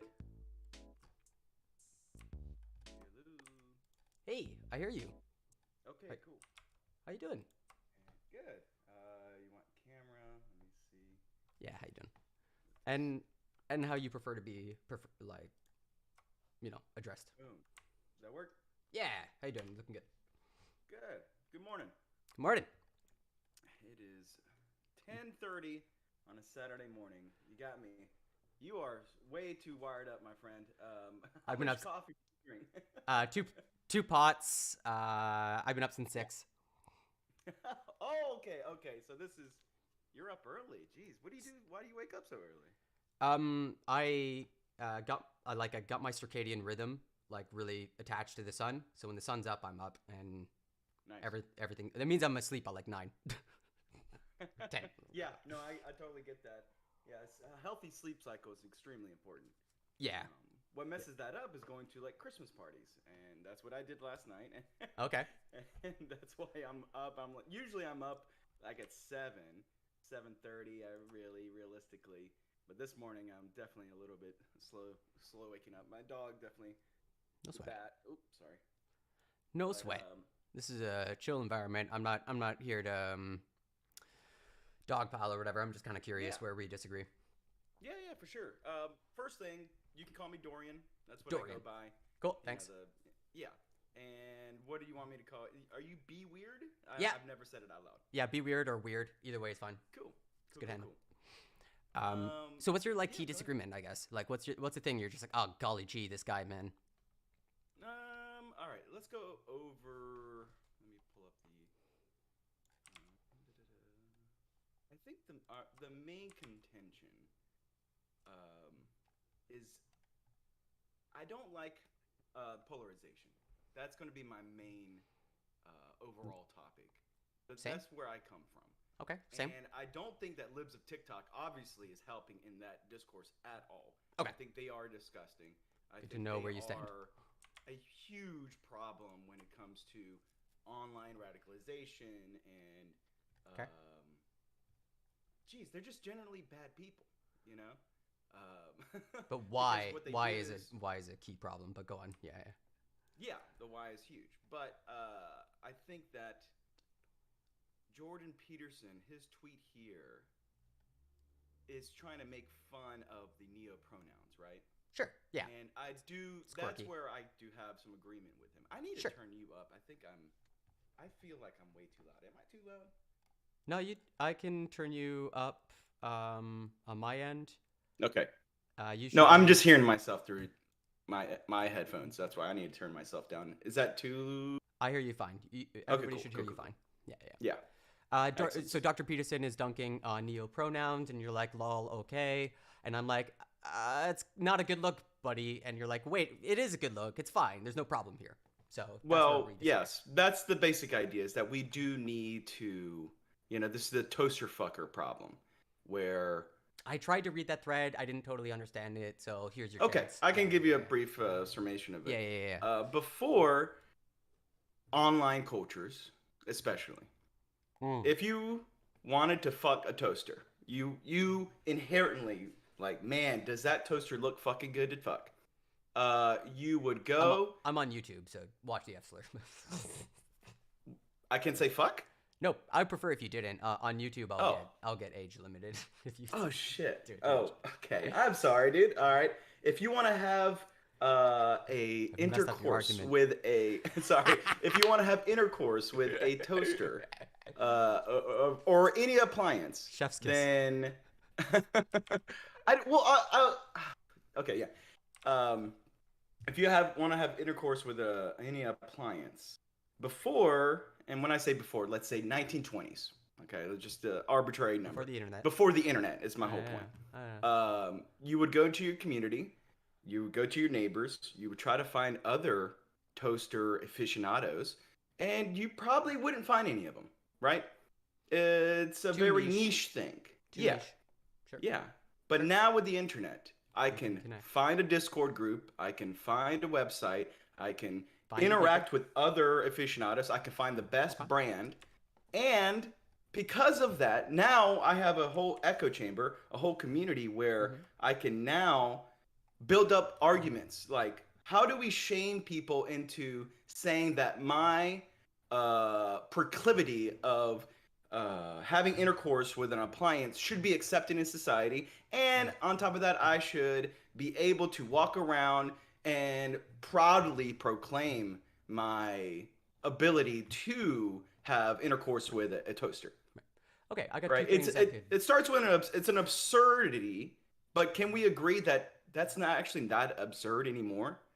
Like, I bet you if Still we is. looked online, we Anyone- could find yeah. people. Oh that yeah, do yeah, that, you'll right? find them, but most people will still think it's absurd, right? Nobody's going around Right. thinking, toaster lovers are sane and healthy or whatever, right? Okay, so here's two things I would say to you. One, you got to put the full scale on. So yes, echo circles are bad, and polarization is bad, but it comes with the territory. If you want people to also benefit from being able to speak to their people, finding their people, that's extremely important for LGBTQ people who are on the margins, let's say. Super valuable, super validating. I come from a town of 5,000, and there's one person who was out as gay, and they got their teeth kicked in on a daily basis, regularly ridiculed. So take I'm the good guessing with this the was bad. before the internet, right? Before this was early 90s. Yeah, this is before Right. the internet was like a thing. And they were out and proud and awesome, all the power to them, but the community was roundly rejected them essentially. And I was always very aware of that as a kid. It was being gay equals bad. Gay was a slur essentially. So that's one thing. The other thing worth mentioning is, and this one I struggle with too, is like shame isn't the corrective device you think it is. If you look at like fat phobia, let's say, a lot of studies will show that when people who are overweight are sort of shamed for their excessive weight, for being obese, morbidly obese even, it actually causes them to regress in their behaviors. They end up binging more, yada yada yada. So I don't think social shame is a thing. It can work, but I don't think it's as straight a slam dunk as maybe you're presenting it to. So those are the two. I understand what you're saying. And this is something that I've run up against when I'm talking about toaster lovers. I'm not talking, a toaster lover is something absurd. Yeah, you're being using the extreme gay example. or trans or non-binary is not absurd. It's a very natural thing. But Right? we're in a thread on Dr. Peterson not dunking on toaster lovers, are we? No, yeah, we're in a thread him dunking on neo-pronouns. And I think that neo-pronouns is something that is beyond the pale. I do think Really? that as Really? leftists, we need to Whatever. absolutely point this out and say, this is going beyond the pale. Really? I don't believe that New there are words? vampire gender people. I don't believe Okay, that there's... so? Well, Good I for mean... you. Yeah, It's not for you. the whole It's not point, for I you, think, though. is that... Say what? I can't hear you. What? It's not for you, though. It's not for me? Yeah, like if I invent a word while doing, let's say, research on polarization, and I invent a new word, is that a problem? I invented a new word to speak to academics, a very small group, and we're discussing a very nuanced subject, and I invent a new word. Is that a problem? Are new words I problematic? don't know what you're talking about. What are you talking about? Well, you're saying neopronouns are a problem, and I'm saying they're not. I'm saying people invent words all the time. It's not a big deal. So words don't matter to you. That's not what I said. I said people. What are you saying? I'm saying idea generation and new words sometimes are one and the same.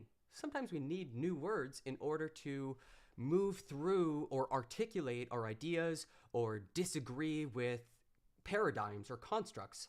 In this case, neopronouns are like a small community really rejecting the binary traditional model we've all inherited, male versus female, and saying, let's problematize gender. Let's come up with all these different ways of expressing innate characteristics. And you or I, who might not agree with that, be like, this is kind of weird. But it's not for us. It's not for us who subscribe to the traditional binary. Well, I don't, but like for those who do. Yeah, no, I don't traditionally subscribe. I believe there are 3 genders, with non-binary being the third one. But I don't believe there's a vampire gender. Okay, cool. But you're saying that as long as they... So wait a minute.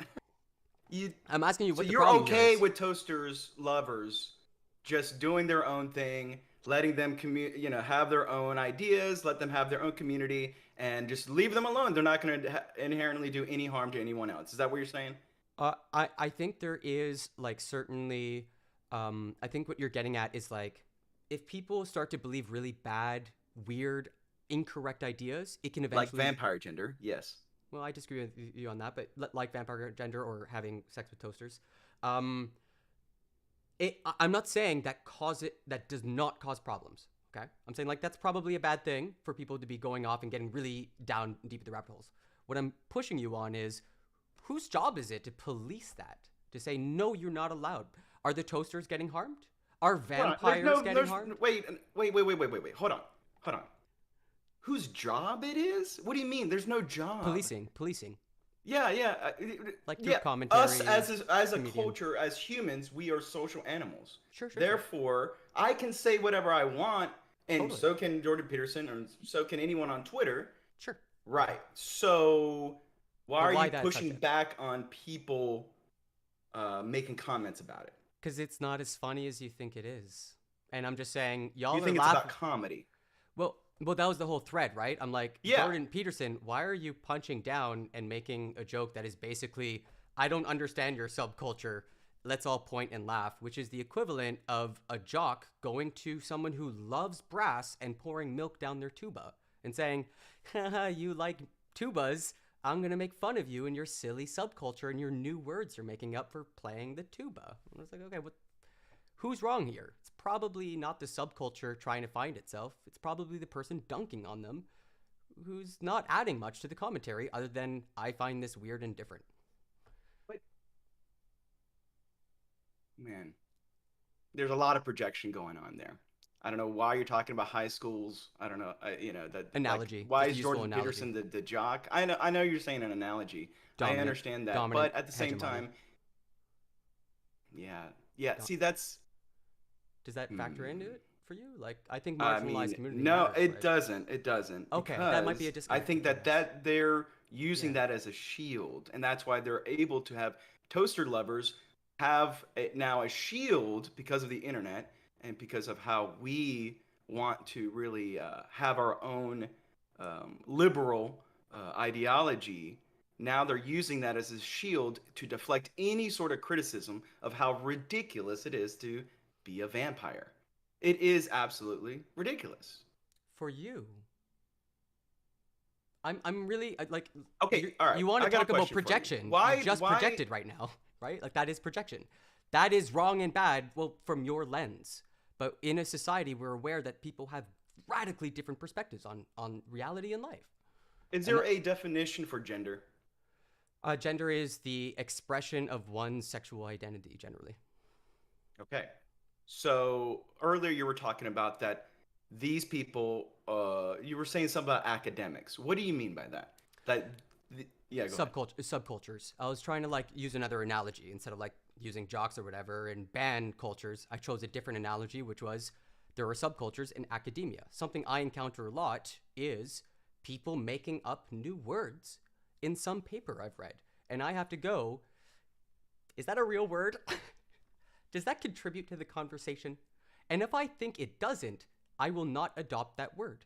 If I think that being a vampire gender does not contribute to my ability to express my gender, I'm not going to adopt it. And if I'm coming from a traditional paradigm like Dr. Peterson, I might ridicule it because it's so far extreme from my point of reference. But that's kind of how ideas work. People move away from ideological centers, they create little pockets, they talk amongst themselves, and they make up new words. Seems cool. That's culture. People do it all the time. I mean, I understand that, but we can also make fun of it. That's my whole point. Yes, I'm not saying you can't. I'm saying you probably shouldn't because it's usually not as Yeah, funny you're as you think. using Should. Very That's, important. But that right there, why? And you kept saying about punching down. Yeah, because of that that reason. is. Because of that reason. But that doesn't matter. It does. Right? It If does. you said yourself that since we are social animals, we can make it. There's nobody's job is to police anyone. Okay, sure. Right? Yeah, We yeah. do agree with that. Yeah, sure, So that's why do you care that people, quote unquote, for you, punch down? Because I find it less funny. Well, it's not for you. Sure. So just Sure. move on, right? You don't have to make a comment. Well, sure, but for me in Canada, Dr. Peterson is treated like he is a serious person, and I find it hilarious. I find it funny. A philosopher, a serious-minded guy who does debates and just talk to Netanyahu is like dunking on some subculture he finds funny and weird. And I'm like, bro, are you serious or not? Because your jokes are really bad, and you should please stop. Stay in your lane. You want to make more fun of Peterson. Because I'm punching up in this case. He is from the dominant class. He is widely respected. And I think people are treating him serious when he's doing something very silly and not funny, and people are laughing. And I'm going, look at these jokers laughing at Dr. Peterson's bad joke. That's my contribution to the conversation. Okay. Yeah. Speaking to people who think Dr. Peterson is silly, right? Creating my own humor off of him. And So you're trying to shame him for making fun of subcultures. I mean, I think maybe you could put it that way, sure. I think I'm trying to, poke fun. I'm trying to point out the contradiction going on here. Are you a serious philosopher or are you a comedian? Pick a lane. These are generally not. Sam Harris doesn't go do stand-up. Yeah, but he's a funny guy. Is he though? Yeah, have you listened to his podcast? He's made great jokes. Okay, He might have charm. Yeah. He might have charm, but I'm saying all he people generally are doesn't different do. things. We can be more than just one thing, right? I understand, Obviously, I but- think that Jordan Peterson can be funny if he wants to be. I don't know Sure. why this is a sticking point that you. They're just Okay. different. They're just very different. They're just extremely different. I don't So expect. you want to Dr. police Peterson's humor. I'm obviously not able to police Dr. Peterson's humor. We got 5 people watching my I obviously have no power over this guy. All I can do is make jokes, and hopefully people will find me funny, and we can create a small community that maybe grows of people who are like-minded and find this type of humor funny. In the same way that Dr. Peterson is ridiculing this subculture and attracting people who think that neopronouns are silly. Cool. They are silly, and he's Cool, great, go for it, buddies. But your jokes are bad, and you should feel bad. That's all. Why should we see that right there is what I have a problem with.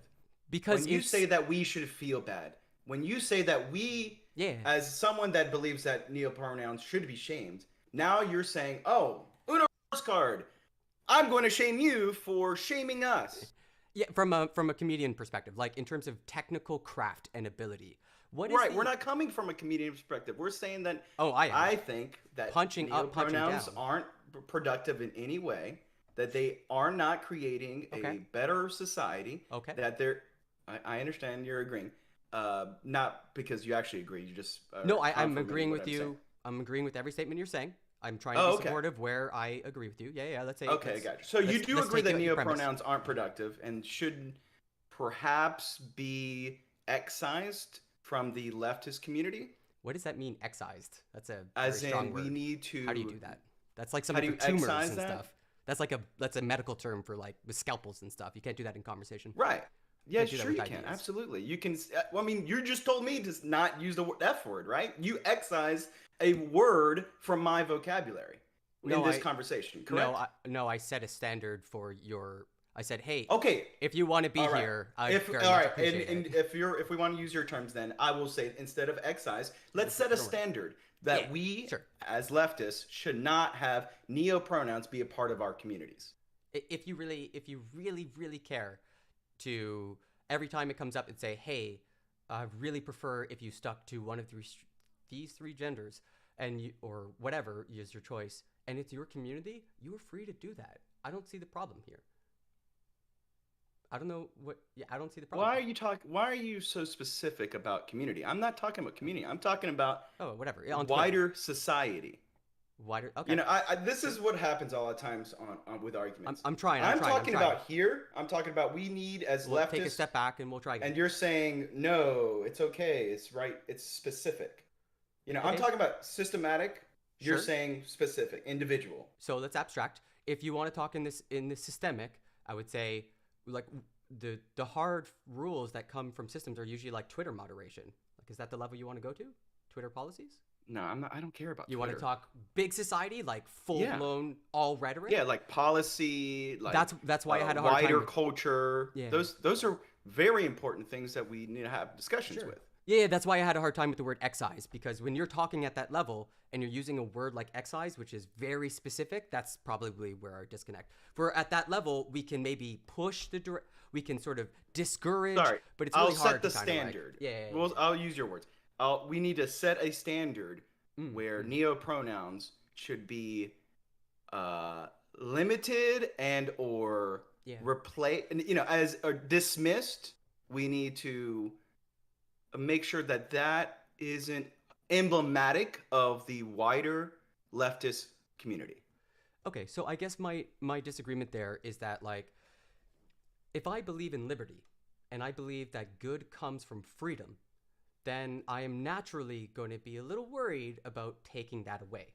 The more freedom people have to discuss their ideas, to have free speech within reason, within hate speech, like reasonable hate speech limitations, then people are going to be coming up with new ideas.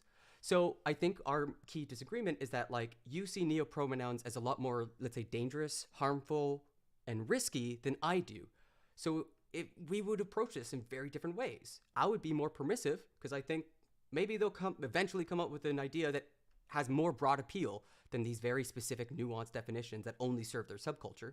And you might think, this is not good, we should not allow it.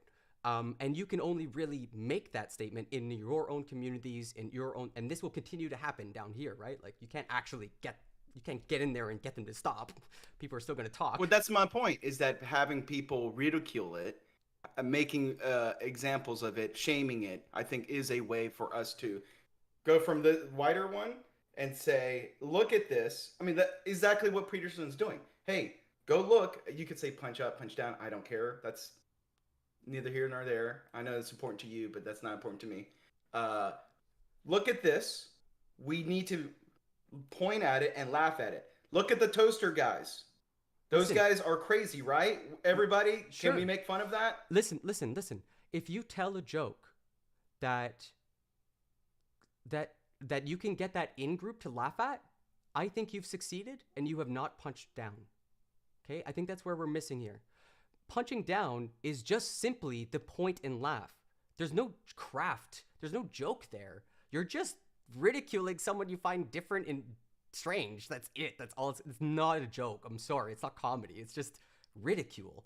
And so if you are able to say, like, this whole spiel, this whole context, I don't know, you deliver a good joke, and both the people in the in-group and the outside group are laughing, that's like the highest bar possible, and there's all the stages in between. And I'm saying, Dr. Peterson, you're so bad at comedy, and I know you're bad because you're punching down in this really crass way. You're just saying, lol, different. And I'm like, you can do that, but I'm going to think you're a bad comedian. I'm going to think I will never find Dr. Peterson funny again in my life because he clearly doesn't know what he's doing. You know, that's all I'm saying. Your comedy is bad and you should feel bad. You Yeah, haven't- the you should feel bad. I think you need to really look at that. And Why? I'm just trying to point out. He's I'm just being trying to tell lazy. you that's just full of hypocrisy coming Why? from you. Because Why? because you just said earlier that we shouldn't use shame. We shouldn't I didn't say with that. fat phobia, right? Doesn't No, I work. said we should not use shame. Yeah. I know, that's what I'm saying. But you're Yeah. trying to do that exact thing. You're trying to shame. You should feel bad. Specific words you said. You're trying to make someone feel bad for doing something. Yeah, but not- why does that work then, yeah. but it doesn't work in another situation? That's a great question.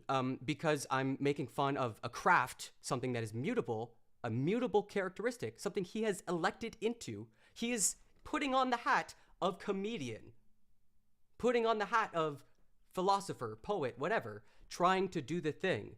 And if I, as someone who has consumed a lot of comedy, poetry, news, whatever, and I listen to it and I assess and go, this guy sucks at it.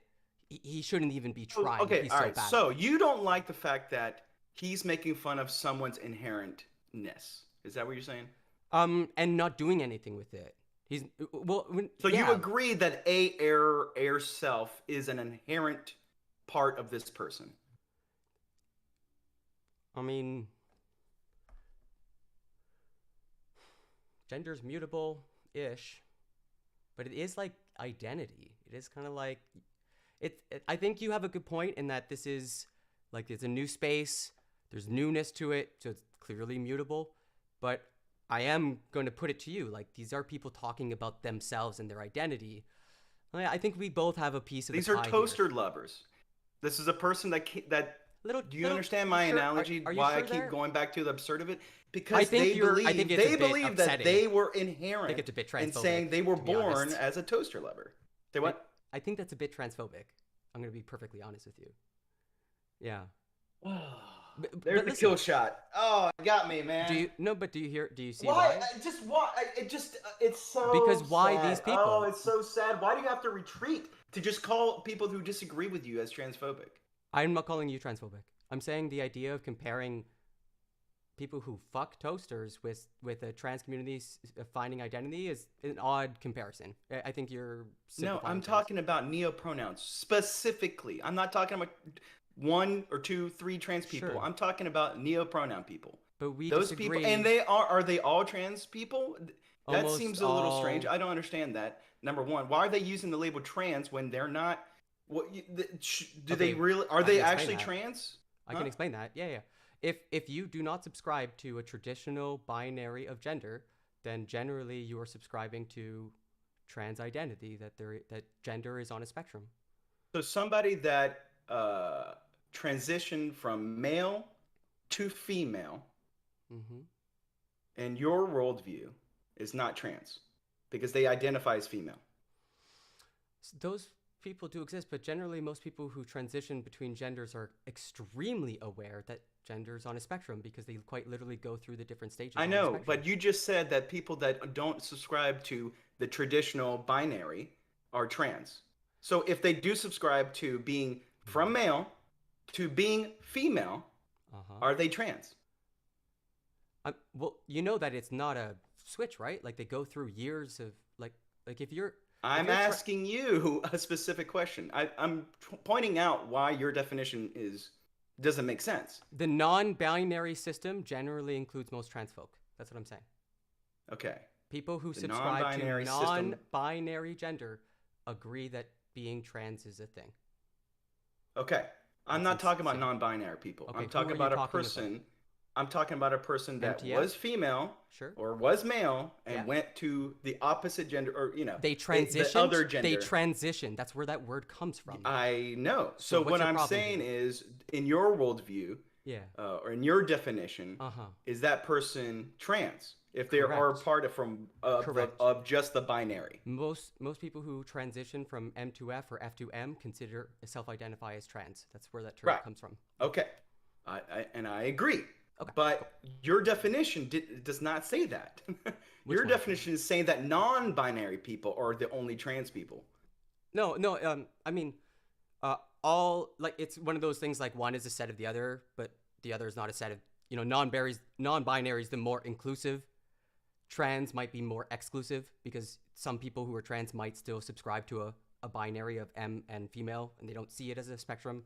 And Right, in like Blair White. I think that's yeah, she's yeah, like exactly. a great example of Yeah, that. exactly.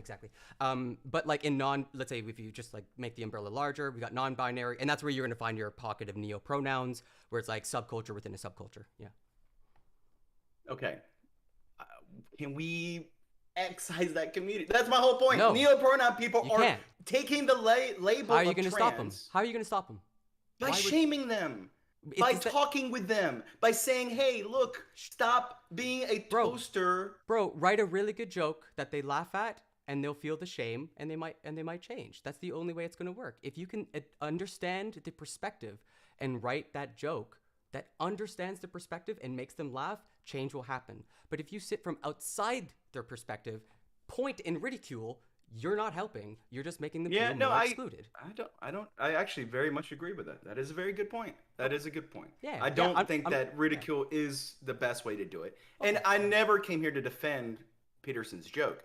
I came here No, I don't more think to so. talk Yeah. to you about There's some nuance. your hypocrisy of the punching up, punching down thing. But I think and I've made a understanding good that. argument. That's not my thing, eh? Like I didn't make this up, eh? Punching up versus that's a thing in comedy. Yeah, it's dumb. It's not. It should not be a thing. That's my You're point. aware that there are different when types you of say when you comedians, say right? you should feel bad, I think that's really silly. Should we make fun of But no, you know, it's the you're right. cis-heteronormity, patriarchy? Absolutely, but we ought to also Okay. point out the hypocrisies of radical feminist ideology, of Okay, you know, making fun of those things but do it good. is important. I'm Well, just no, saying, the do it Peterson- good part right there. You're loaded. Dr. language Peterson is, wasn't is my making- point. This is silly. It's silly to do that. Okay, let's take a step back then. Was Dr. Peterson making a joke or was he ridiculing? Was it comedy both. or was it just Probably pointing both. and laughing? Both at the same time. That's why Because we he disagree. was his joke was I think probably it's has crass. more than 2 cats, and I think the implication is that is like the crazy cat lady. You know, Yeah. crazy cat people. Yeah. Honestly, These cat people are these people weird. are crazy is what he's saying. That's not a joke. Well, I mean, That's yeah, not a but joke. that comes. It is a joke. Wait a it's minute. bad. It's just very. It's like bottom of the barrel. That's kind of where we're disagreeing. I'm like, nobody would laugh if he got on stage. If he went onto a stage and said that, not in front of his followers, but in front of a fucking live audience, it would bomb. Do you Sure. disagree? No. Cool. So that's what I'm saying. Okay. He could be funnier with his jokes if he took the time to learn what it's all about. But he doesn't. So his jokes are bad. You should feel bad. What is there to learn all about neopronouns? Well, if you want to ridicule something, it's best to get inside the head. Do you 'cause then think that can- he hasn't versed himself in neopronouns? I think he has a very distorted view of. I mean, there's the whole arc with the Human Rights Council where lawyers slapped him around for weeks on end. It was extremely embarrassing to his credibility. I was a Dr. Peterson supporter, my guy. I was Me too. years ago, where I'm like, these people are using free speech to shout down with microphones. They're eliminating debate, coming from a new atheist perspective.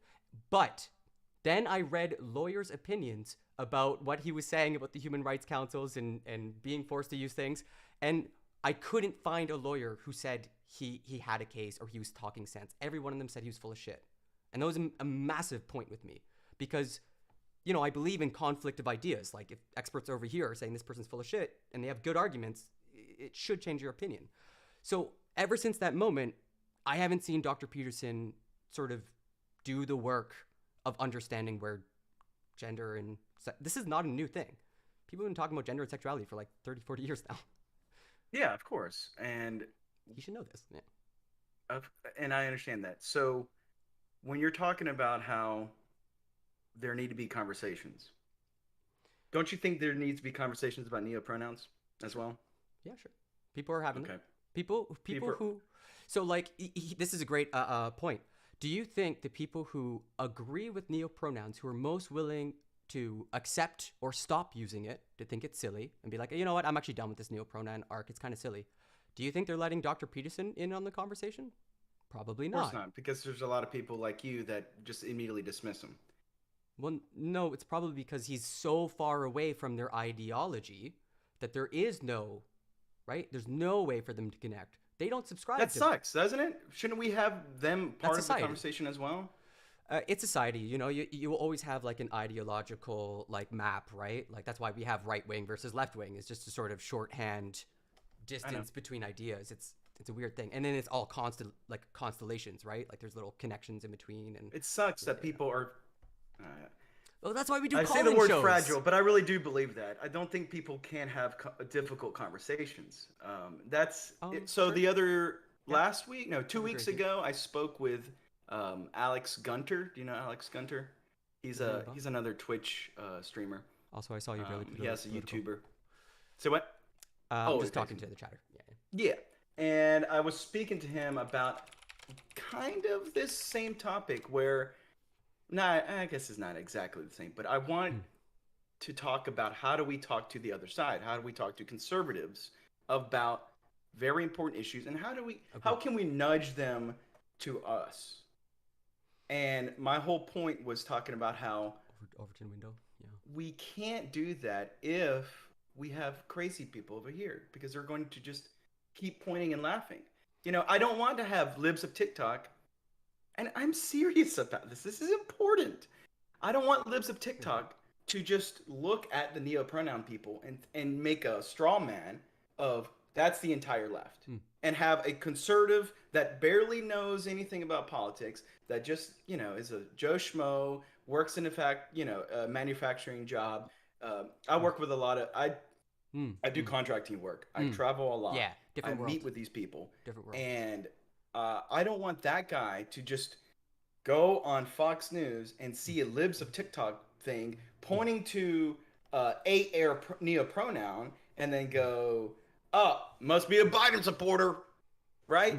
And then when I try to talk to them about politics or about very important issues like trans people, they think immediately neo-pronoun. Vampire gender or whatever. Yeah, the extremist case.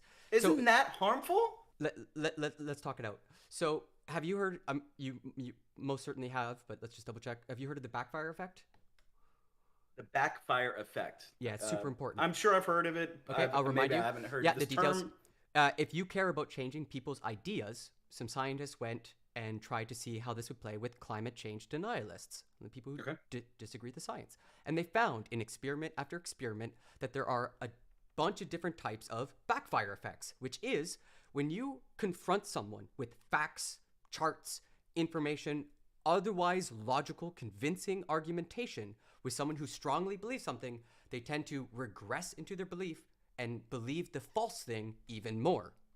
When researchers try to go about how do we solve this, they don't have many solutions. The only one I've come across that may have some potential is something called inoculation, where you try to get ahead of the misinformation, you get ahead of climate science denialism by creating like truth sandwiches, where the myth is sandwiched by the truth, because the research is showing that just the amount you're repeating, the amount of time spent on the myth reinforces the myth rather than the truth. So spend more time on the truth than on the myth.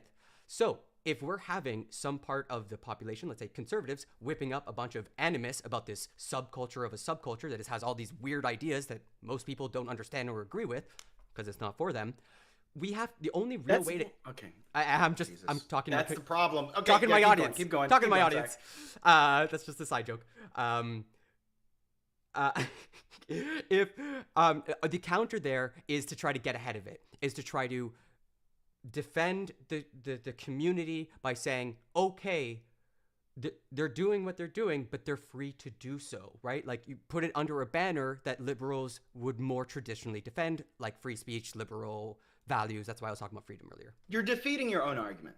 Okay. All right. First thing, when you were describing the backfire effect, you said the word when you're talking with a person with a hard belief. I'm not talking to those people. I'm talking about someone who is a passive viewer of Fox News. Sure. I'm talking about 90. I'll dial back a little bit because the polarization is very intense. Let's talk. I think it's I'm about Canadian, 85%.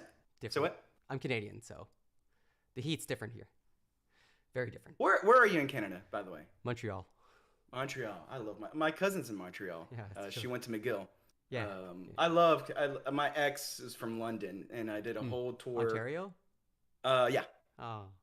Yeah, I know. You have to go through that process every time. Yeah. The real one or the fake one? Yeah, right. Anyway. I love Canada. Canadian people are very nice, but you guys are just Diet America.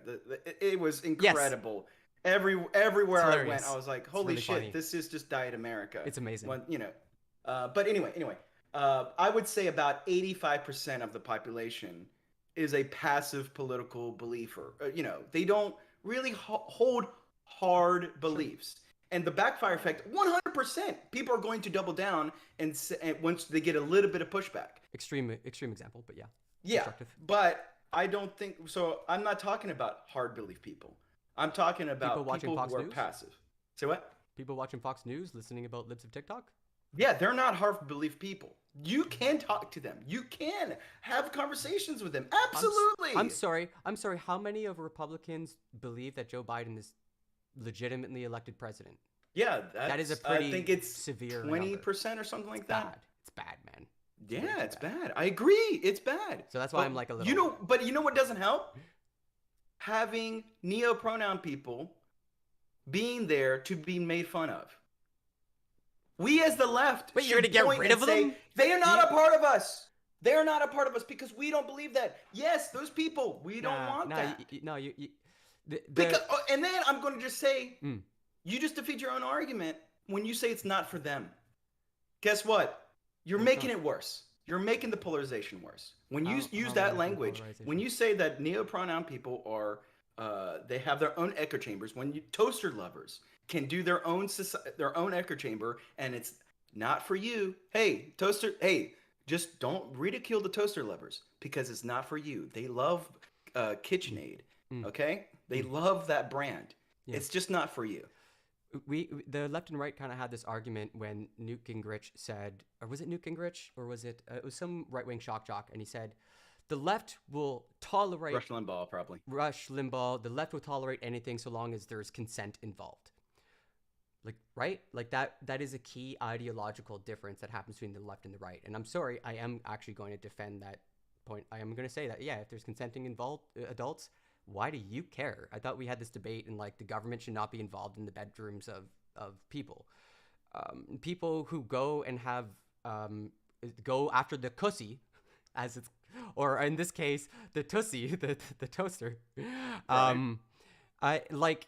You're defending toaster lovers. I'm saying you're okay with them because it's not harmed? For you. It's who's harmed? Who's harmed? Oh, no. Who is harmed? Is the toaster harmed? Oh God. No, I'm serious, man. Jesus fucking Christ. I know you're okay with toaster lovers having their own echo chambers. You're okay with that. Why?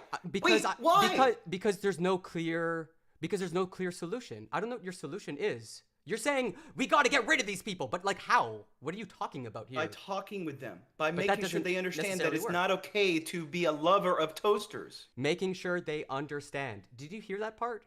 Do you know how hard it is to make sure someone else understands your point of I'm view? trying to have a conversation with someone about it's hard work. And your only defense is it's not for you. Oh, and then you use morally loaded language like something's good or bad.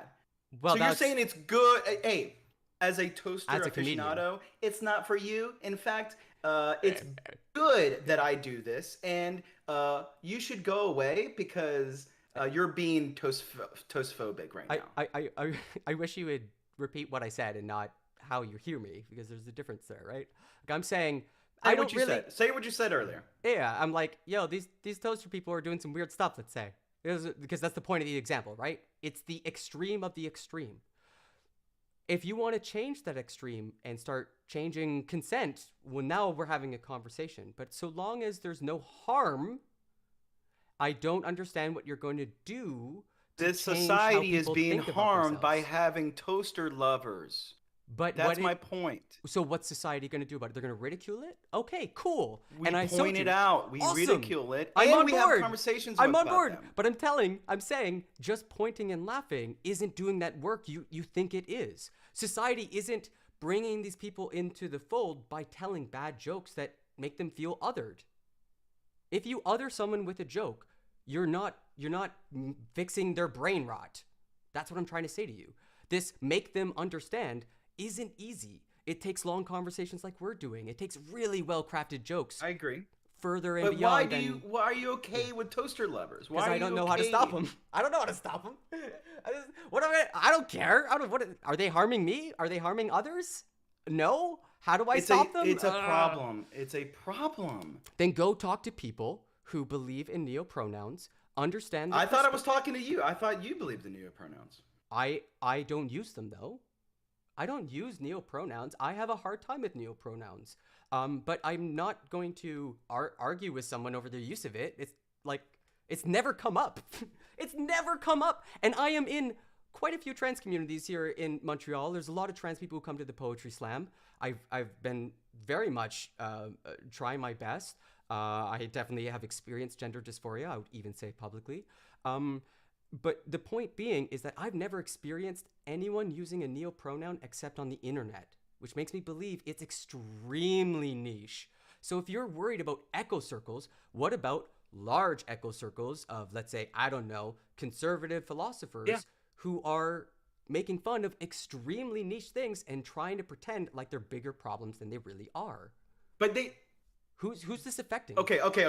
So That's you're telling me as damages. an individual... Damages. All right, as an individual, you don't use neopronouns. Correct. You haven't met anyone that uses neopronouns. Correct. Okay.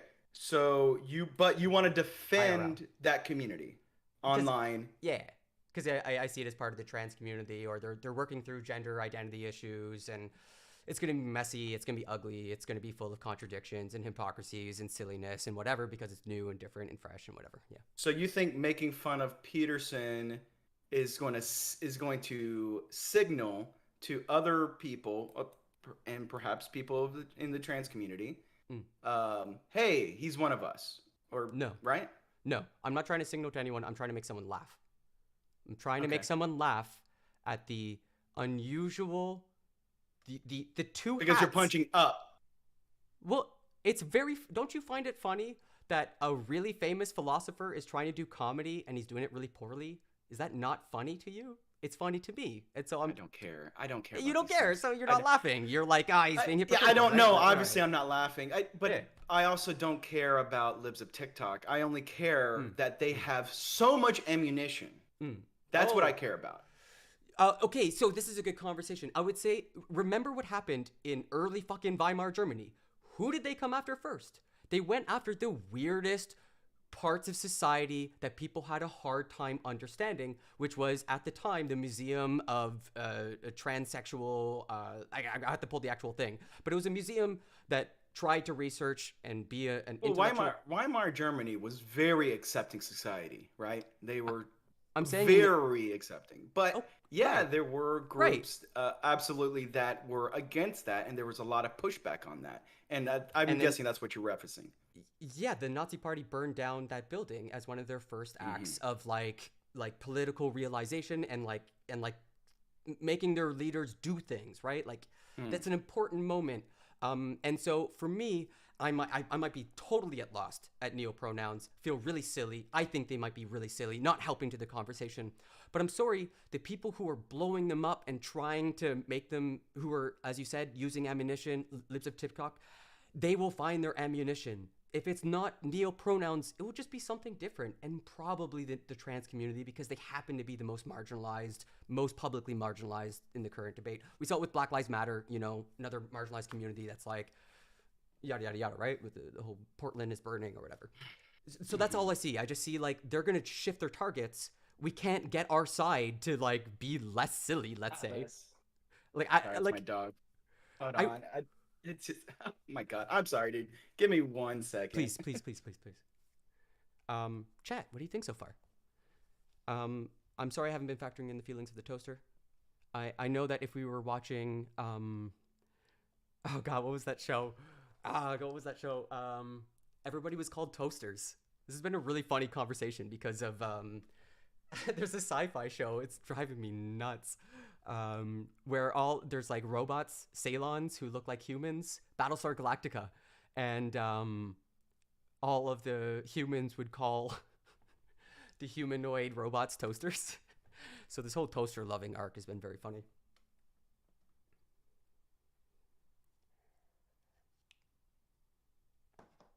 Super funny.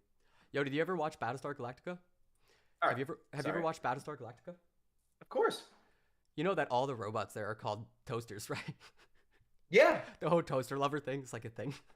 Yeah, absolutely. Oh, okay. I've been laughing Yeah, this time. frack them all. Anyway, We're mostly coming to the end of this conversation, barely political, I think, right? Or like, have we covered a lot of ground, do you think? yeah, we were just getting into talking about the ammunition and giving ammunition to the other Right. side. I would be like, you can't reduce ammunition, you gotta chase the people firing the gun. But Oh man. be antagonistic towards the hegemonic Yeah, I power. guess that's rough. It is. I'm not saying it's an easy choice. Because you're not, it's good. Harder problem is So okay, go ahead. Sorry. Harder problem is the excise thing, the make them feel silly, make them get rid of this silliness. They won't. So do you think making fun of Peterson and saying that he is morally incorrect is helping convince anyone, specifically Peterson or people on that side? Because you don't want to reduce the ammunition. You're trying to convince the larger group. Yeah. Do you think that's helping? Some More News has made an entire, like, they got like a 3-hour video on why Dr. Peterson is bad and wrong, and yada. Seems like a successful video. I think there is absolutely an industry of leftists who feel like Dr. Peterson is bad, but would like to hear people No, I'm articulate. talking about sorry. convincing conservatives. Oh, you can't. I mean, if I wanted to convince a Damn it, conservative, dude. Why? No. Why? Let me finish. Why? Let me finish. Why? Let me finish. Why? Let me finish. If you want to convince a conservative, it's got to be like this. It's got to be human to human. I want to actually have a conversation with what's his name, Half Baked Takes, because he's a conservative. I feel like I can talk to and understand conservative point of view without it devolving into like we live in different realities, because that's increasingly my interactions with conservatives is we can't even get the conversation going because we don't agree on what terms mean, on what definitions of things are, or like it's Like neopronouns? Have you talked with conservatives about that? Yeah, What's it like? it's horrible. Yeah. Because they then try to peg neopronouns subculture with the larger non-binary Yeah. or trans community. Yeah. And when I These are go, different things. whoa, don't do that, because they are very different, and in fact, neopronouns are not emblematic at all of those groups. True. What do they they go, really? I've seen that, right? They don't know. And that's my point. Yeah, that's a Is hard that problem. they're making it, neopronoun community, are making it, too much ammunition to not, they're not helping. It's They're my not point. helping. I rather have those conversations with conservatives. No, and I agree with you there. I don't agree with your tactic of making more polarization. That was my problem with Alec Gunter. He was basically saying that there's a transgenocide happening, and because there's a transgenocide happening, we need to arm up and defend ourselves, and XYZ reason. And I'm saying there's not a transgenocide happening. We need to have conversations with conservatives and tone down the temperature, because it's ridiculous what the internet's done. It's ridiculous I that mean, the to internet's be created clear- the toaster-loving communities, To and be we clear- need to point this out and say no. Didn't Florida, like, isn't there like a whole don't say gay bill in Florida or something? Like, wasn't Okay, that so a you don't whole- know about the Don't Gay Say bill then? Help me out here. I'm not an American. I follow this stuff, but not like super close. I thought they passed. Right, a that's law the thing. Yeah, that was since you're generally- you're like the conservative. that's a No, I passive consume viewer then. ungodly amounts of news. I just don't follow all the legislative in and outs of every single state. Like, Gotcha. What am I Yeah, missing the here? the What Don't am I Gay missing? Say bill is not that. It was a great marketing thing. As a leftist, I hate when my side does this, where we just say lies. The whole Okay, point of it was having teachers not be able to speak about, if they were gay, speak about their gayness, and that is insane. It's insane. And I agree with that, absolutely. But at the same time, that doesn't mean there's a trans genocide. I'm guessing that's where Okay. you're going with that question. Sure. Oh, sure. No. I'm just like, there clearly seems to be a trend in a direction. Yeah? And some people who are more on the front lines will have more extreme versions of what they think is coming next. Just like the people who fought in the war in Ukraine were saying Russia's going to invade us, and people are like, nah, no, they're not. And they're like, well, we're on the ground, so we have more extreme hypotheses about the future. That's what's going on there. The people using extreme language that you think is causing polarization, I think is less dangerous than people passing laws. I think laws are more indicative of where society is heading. I don't know, let's say SCOTUS upending. But you're talking about the backfire effect. Shouldn't we stop that backfire effect? If you remember how I ended that, there aren't any clear, fast rules on how to get around backfire effect. It's a really tough one. Yeah. Yeah. I don't have a we solution need for to, you. but we need to tone down the temperature. We need to not Can you? play into the polarization of it, into the hyperbolic nature of it. The don't gay say bill. I might not The fact totally that you agree with called you it on that. that is playing into it, and it sucks. It's a good marketing term. It's a good way to signal to a community that, hey, we need to make sure to stop this, because it is true that it has nothing to do with that. But you and me knowing what that was called, without it being called that, it was not that at all. I know. Is playing into the polarization of it. I'm aware.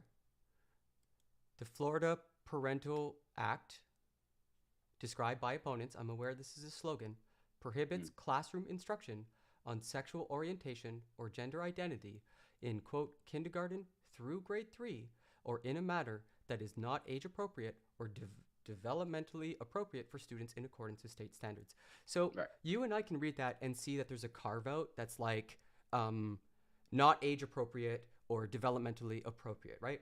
But a teacher hearing that the state has passed a whole ass law dictating how I can talk to my kids is very aware that this is causing a chilling effect on the discussion of gender and sexual identity, because now they're afraid the whole ass state is going to come down on them for saying the wrong word. So someone from, like, for me as a Canadian, where trans people are loved, we fucking love our trans people here. Like, it is. We love our trans people here in the United States. Are you kidding me? Absolutely. Absolutely. But we're not passing laws in Canada to change how teachers talk about this aspect of society. Not yet. Your Diet America, we're just ahead of the curve. Yes, in some ways. I'm going to be going to the Freedom Convoy in February to have my finger on the pulse. But just because there's a lot of excitement and activity doesn't mean new or good ideas are being produced. And the people who are saying, like, this is, I'm getting really freaked out and calling it trans exterminationism, let's say like Robert Evans, who's an extremely well-respected journalist, they're just looking further. Let me ask you this. When Stephen Marsh... I love Robert Evans. One quick thing. But he literally writes a book about the future Civil War, right? I was gonna but say... he's an anarchist. You know, so can we really take his opinions as fact in any way? I understand what you're saying, but he believes that there's going to be a balkanization of the United States. And I'm saying we need to stop that now. We need to make sure that doesn't happen. I think you're living in a fantasy world, my guy. Oh, my guy, you're not helping then. You're not helping with living in reality then. You want to make that happen then. If we want to have toaster fuckers, that's not helping. I'm trying to talk to you and say, please. Let me say to you. Help me. Help us. If I am, you know the difference between descriptive and prescriptive, right?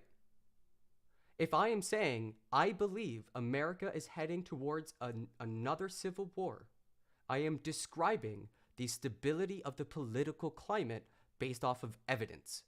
When I see a coup d'etat, most scholars agree if you've had one coup, you're more likely to have more. So, like, people saying it is possible and we need, especially Canada, needs to prepare for extreme, like, instability in the US state, as we have seen, as a federal entity, which is shocking to think about. We can't just say that's too extreme to think about. No, we have to grapple with these ideas because there is a real probability or possibility that the left and the right will not be able to close this ideological divide, no matter how much you and I want it to happen. I want there to be less. I will say this. you're wrong in the fact that how many of Trump's candidates won? Dude, so beautiful. I am like, so much of the temperature So went down. shouldn't that tell Yeah, tell it was you great. to reframe your future hypothesis that Yes. actually there isn't, maybe we shouldn't be as worried with a civil war or a Inshallah. balkanization. Inshallah. Yeah, Absolutely. it's been great. Yeah, massive. So- I was so shocked and pleasantly surprised, and absolutely big drop in concern. Massive effect on me. The midterms were insane. Yeah, In the same They way were that great. January 6th was insane, right? Like the needle moved for me, both events. right. I So, understand. Yeah, yeah. but we have new data that takes into account that, hey, there are sane people out there that are voting. We need to talk with them, right? Yes and no, because some of these people believe that talking goes nowhere, and that while you're talking, they're figuring out a way to take power away from you. Like that's what, right? Like fascism, like straight up white supremacist fascists who believe that, there's a global conspiracy of, all those things. Some of them don't believe in what we're doing. They think that while you and I are having this conversation, they're like hacking your account. You know what I mean? They only care about the real politic. And that's who I'm concerned about. And some people like Robert Evans, that's their only grind. That's his only beat. Like Right Wing Watch, that's their only beat. And so naturally, these people are going to be way more extreme in their hypotheses because they're only focused on like the extreme part of society, which is gaining more and more mainstream. Isn't that bad? No, Isn't we it should bad talk that about they are stuff. exploiting a part of human nature where we love Stochastic hyperbolic terrorism language, rise. where we love the extreme views, where we love, the news, the way the world is, a lot of times it's just a mirror of who we actually are, right? Can we I agree with disagree that? you. No, I think you made the argument earlier that the internet has done something, and I want to Yeah. agree with you on that. I think these billion-dollar apparati pointed at us have massive psychological effects. We know that Facebook experimented on people's emotions and shit. But I mean, there's also just like the real politics side of it, which is like, polarization is bad, absolutely, and I want there to be less of it. But at a certain point, some people break off and they go and stop doing democracy and they start coming for real power. Look at Pedro Castillo. you Yeah, know, in like, he Peru. just- Yeah, so absolutely. he just went for it, right? Some people do this. Yeah. We gotta come at them with like law and order, go to prison kind of thing, right? So Mm-hmm. I have a really strong. Once January 6th happened, like my political needle moved all the way over here, right? Like or whatever. The way is that. polarization. Yeah, I'm like, effect. oh, polarization has happened. And if I don't polarize, I'm a rube. Right? Normies are kind of silly in a time of rising fascism. In a time of fascism, you can't be coddling Nick Fuentes, glad-handing with Ye. You can't be like, this is okay. You have to be pretty serious and like, that's my concern. Like that's where I think you can depolarize is you deplatform very extreme people essentially, Yeah, I don't think deplatforming really works, does it? Research tentatively shows that the concern that it there's a word for it where like you deplatform someone and then they spread out to the other platforms. The research shows that doesn't really happen. When you deplatform someone, they actually do lose quite a bit of viewership, but may not be true. It still is kind of uncertain. Yeah. I don't. Yeah, I don't know, public loser. I'd have to disagree with you on you. Like Tate is still quite popular culturally. Yeah, that's my point. I think yeah, that's my point. I deplatforming think we kinda rather works. the whole idea. Hey, not sure. maybe I know I'm on Twitch, so I do believe in the marketplace of ideas. That is a real thing. Wow, true lib. Yeah, absolutely. I mean, is that a bad thing? I feel like on Twitch, it is seen as a bad thing. Am I right in that assumption? I think it's just because debate is like such a blood sport. You're very rarely trying to convince. Like you and I are actually trying to do real work. We're having a and conversation. Yeah, we're trying to understand one another. But oftentimes, if I were bringing a whole ass audience instead of like my cute little community of lovely people, and you were doing the same, we're not talking to each other. We're trying to draw blood, and that's what Destiny would say, right? Like if you were debating, it's a blood sport. You're a warrior. You're a conqueror. You're a challenger. You are there to embarrass your opponent. One of the clearest examples of this was the intelligence square debate between Stephen Fry and like the cardinal of the church, of the archdiocese of the Catholic Church or whatever. And the debate was like, is religion good for the world? And the religious folk, by public opinion, got trounced. And the way they got trounced was because Stephen Fry and man, he's such a great. Why am I forgetting his name? The guy who got waterboarded to prove that it's Dawkins. Dawkins. No, not Dawkins. The other one. The other Hitchens. white guy. Hitchens. Thank you. Hitchens and Fry were on a panel, and they absolutely trounced the other two. And their arguments weren't necessarily better, but they had better stagecraft, yada yada yada. And you know that the atheist and the Catholic are not actually trying to move the overturned window for each other. They're doing it for their audience. And so that's why there's a lot of like strong language used online. That's why like, you know, people who are very aggressive or bring on extreme content like Stardust. But that's why I said the marketplace of ideas, not the debate stage of ideas, right? Okay, sure. Yeah, that's a broad I'm not talking about debate. I'm talking about conversations. Yeah. And it seems like Twitch does not want that. It seems like they want to just deplatform. Am I right in saying that? I don't know. I don't know how Twitch is. I don't know how it goes. I mean, the big debate. I right mean, now Destiny's is on not on Twitch anymore, right? When they He had got the whole banned. C word thing, and yeah, I don't know the ins and outs of Destiny's ban. Like I just know that he got banned essentially, and I can't put his content on. I can't remember what he did. Do you think that made Twitch a better place or a worse place? I think Twitter made a choice that was good for the company. Not Twitter. at the I'm talking time. about Twitch. Sorry. Same answer. I think Twitch Okay. made a decision that was good for the company at the time. Platforms.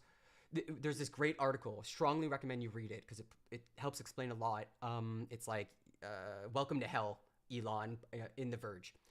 And the key point is that like the thing that Twitter sells is content moderation. It is quite literally the product being consumed. So all of this hullabaloo about how they're doing their moderating, well, it's a free market. All right, see you soon, really political. It's a free market. You can go over to Facebook or 4chan where the moderation is different. You're consuming a different product. And I think it's a really good point. It really helps navigate a lot of this stuff. Yeah, but it makes people worse, like Alex Jones, like Nick Fuentes, like Trump, because what they do is they, like you said, instead of being in a place where we can confront the ideas head on, instead they burrow down into their echo chambers, create a monster, then is released. Well, let me ask you. And now we have someone like Ye or Kanye who is going through a mental health crisis, not taking his medication, and platforming Nick Fuentes. That was just wild. Where Nick Fuentes if he was on YouTube and on Twitter, I think we would be able to much better articulate our arguments against them and inoculate like a vaccine a normie, because they would have a tacit understanding of this guy's fucking crazy, right? I think that's a big assumption you're making. I think there's enough of a diversity in the population that some people who didn't realize there were race realists are now race realists, and you might get more of those going up than you have people going, Nick Fuentes is dumb, going down. I guess the point I would still make is the same as like Twitch, Twitter. They can make these decisions because they own these platforms, and they're trying their best to like decide if this political content is too extreme or if they broke rules or whatever, and try to like set standards so they can continue to deliver a consistent product. I know the standard TOS speech. Yeah, I understand this is that. it. But I'm just saying that I think that's been more harmful for society when we're talking about having a polarization Capitalism, problem. baby. It's a problem of capitalism, right? Because shareholders don't give a shit about the social. Yeah, they do. They good. care about only one thing, which is money. And if it's Right. it clearly isn't that, right? Because if Twitch cared about only making money, I don't think they would ban Destiny. Because yeah, they Destiny would. brought thousands of viewers to But Twitch. that's short-term gain for long-term pain, or vice versa. Short-term pain, banning Destiny, you lose your viewers. For long-term gain. Your brand is everything. As soon as your brand's gone, it's over. So the brand of Twitch is just lefty politics, whatever it is, communist or whatever. Hassan. I mean, do you think that Hassan does good? He's our favorite political himbo. He doesn't have the best content, but he's angry, and it's great to see a lefty angry. That's where I am with Hassan. I don't agree with every take Hassan has, but it's really. Destiny's an angry lefty. What do you mean? I loved Destiny for many Yeah. years. I just stopped Yeah. watching him because I just stopped enjoying his content. I just got over it. It was a bit too like in the weeds for me, essentially. It just got too deep in. Sometimes for better, sometimes for worse. I have mixed feelings on Destiny, essentially. But Hassan's just like kind of, he's just like our angry lefty. He's dumb. He's wrong on a lot. But he's getting in there. He's trying. It's like, okay, he's popular. Okay, all right, I guess. Yeah. What are your thoughts? And on then this and then you have someone like Keffel who just lies constantly, just to just like use her platform to dunk on people, or shadow box people, and then not have any sort of conversation. Do you think she's making a better place for Twitch? I think Or- Keffels is a controversial figure. I am generally pro Keffels just because I identify with the fear of like I understand that sense of like you're at war, because oftentimes a lot of people are going around ridiculing you and ridiculing your subculture, puts you on the defensive, and you're ready to go to war. And Keffels is kind of like the warrior of the trans community, and She's doing a terrible job then, is she? She's a liar. does warrior things, right? And it's like, oh, you know what I mean, right? Like, it's like, this is ugly, but that's kind of the venue that she has opted into, which is like a very dangerous. But wait a minute, aggressive- how is she a warrior when all she does is She in what way is she a warrior? I'm sorry. Maybe I missed that part. I've never seen her be a warrior. For people who like subscribe to the whole like what do you say, like people are trying to shift ideas online or whatever, like trying to be influencers or whatever. From what I understand, Keffels made her fame by ratioing big accounts. Like, that was the whole joke, was her repeatedly being able to ratio increasingly larger accounts, basically saying, hey, our small community is large enough to like kind of dunk on you. And that was a new thing that Keffels That's being a brought to the warrior? table. I think for people who subscribe that there is a war for your mind, yes. I think people do believe that they're on Twitter. That I is don't cringe, right? It's You don't so- subscribe to that. I don't Yeah. subscribe to that. That's why I'm couching it in this language. I think it's cringe. As I've said, I think changing ideas is extremely difficult. It usually boils down to one-on-one conversations. And as you're getting- ratioing someone doesn't do that. Correct, because it's actually about playing to your base and building up that sense of So in what way we're is she a together. warrior? I'm asking. Because she is putting her name and brand on the line to invite ridicule from people she disagrees with by being a very She doesn't invite. She blocks everybody. no by Oh, she's ratioing- making. You're saying that she makes it so she uses her community to bully people. No, I'm saying by being the point of the spear, you're going to be in the battlefield. And I'm asking, how is she a spear? How is she by, a warrior? by ratioing. Oh, Jesus, that's. I know yeah. it's cringe, and I know you and I And don't it's not think effective, correct? and it's not effective, but the part I would say it is effective. So you is- do. Okay, go ahead. Yeah, is the spear throwing isn't about changing the mind of the person getting hit by the spear. It's to show to the people behind you that you're willing to throw the spear, that you're willing to do battle or To whatever. gain clout, To to gain get clout, views, yep. to gain money, Yep. to Yep. to Do the use thing. them. Well, not So you use them. criticize her for doing these kind of things, right? Yeah, I mean, I've had kind of like a 80-20 opinion on Keffel. Is kind of like I've done like 80 a charity, like 80% what? is supportive, generally supportive, Okay. kind of 20% like woo sheesh. Like I would not do that. I don't know how you do that, but all right, okay, I can kind of get my head into why you would do that, even though there are problems with it. You know what I mean? Like I'm always trying to find the most sane reason why people do stuff, and it doesn't excuse the bad effects, but it helps to balance the scales, like, you know, to help better understand their perspective. Like that is red meat to the base, and I can understand Keffel's better when I think along those lines. Yeah, I just see her as a liar, as someone abusing her platform to gain clout. Okay. You can. And I don't think she's helping the trans community in any way. If helping the trans community is, hey, we're alive and we can we're here and therefore we can ratio people on Twitter. That some If people, that's helping, if that's what you mean by Yeah. that's a good thing, then maybe. I think Yeah. like for a marginalized community, the idea of having public clout, which wasn't really a thing before, right? Like I don't think there was really a really big trans streamer that was widely just recognized. Maybe Blair White. Blair White. yeah, it was my I think first she's the ever. only one. Yeah, But she's conservative and kind of talks funny. is that about- bad? No, she just talks in a way that is like, again, this neo-pronoun thing, right? Where she's actually in this very, very weird subculture of the trans community that doesn't believe in the binary, the non-binary spectrum, right? She's kind of like the odd one out. So, maybe the trans community was trying to find a new thought leader, new cultural leader, and maybe the thing they needed in that moment isn't articulate, composed. Another booby it's- streamer. It's somebody who's, gonna go to war because they feel under attack. I mean, they are at this trans community are at the center of conservative talk. Multi-million-dollar like news broadcasters like Tucker Carlson do 60-minute segments on them and like this is a serious thing, and I would feel under attack if I had to like listen shit about that. Like, well, you know what I mean? Do you think the trans community will always be marginalized? Almost always. Yeah, it's a small part of this of the population. Right. It's just kind of Yeah. natural. I mean, hopefully, we get into a point where that marginal is just demographic, and not like Yeah. cultural, moral, That's the social, ideal. right? And it's just like, yeah, these are Yeah. just, whatever. People. I mean, that's what But it's I like in want to have Montreal's like that. Montreal, it's like Yeah. it's super chill, kind of, mostly, almost. I don't know, man. I Getting definitely got some looks for speaking English, but that's okay.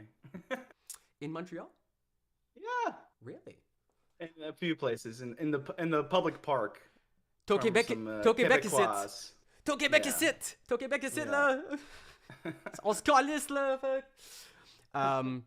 Hey, this has been a really lovely conversation. I'm happy, Dorian, that we got to like have it out, and I feel like a much better understand your perspective. Like it sounds like you're coming from a classical liberal perspective, which is like, like we got our ass out exposed by trying to defend some of the more fringe ideas in a community that we care and cherish about, and it's a tough position to be in. I want to attack the person with the gun Yeah. and take No. away their ammunition. They're gonna find the ammunition, so you try to take the gun away if you can. You try to immunize people who might be interested in their idea. You try to immunize the independents or whatever, right? Try to get to them first and be like, Yeah. so there's well, this thing called gender.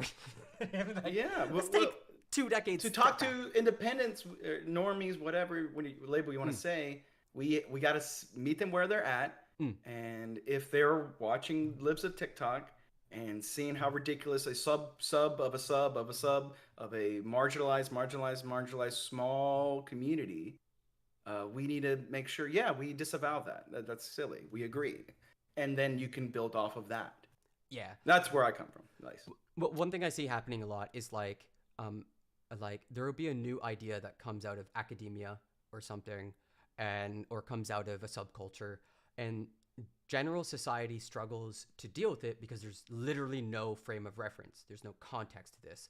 Neopronouns didn't appear out of nowhere. It came out of decades of people thinking and talking about gender and sexual identity and the whole spectrum aspect of it, because golly gee, in society throughout history, these trans folk kept popping up, whether you're two-spirited in indigenous communities or, like, I don't know, all sorts of variations throughout history. And so it's not surprising to me for like somebody who has a lot of power, like Dr. Peterson, to take a piece of this, strip it out of its context, and he's the guy doing the thing that's wrong, not these people who are trying to find their way in this new spectrum of ideas. That's where our disconnect is. Like, I'm never going to fix people finding new ideas, but maybe I can make fun and poke or ridicule or show to the normie that Dr. Peterson is bad at comedy and he should stick to philosophy, to psychology. Only someone that agrees with your general notion of punching up or punching down is going to agree with that. We can. I think you so. can I think understand so. that. Yeah. I think that's okay, fair. Cool. I think that's fair. I think that's Okay. fair. Cool.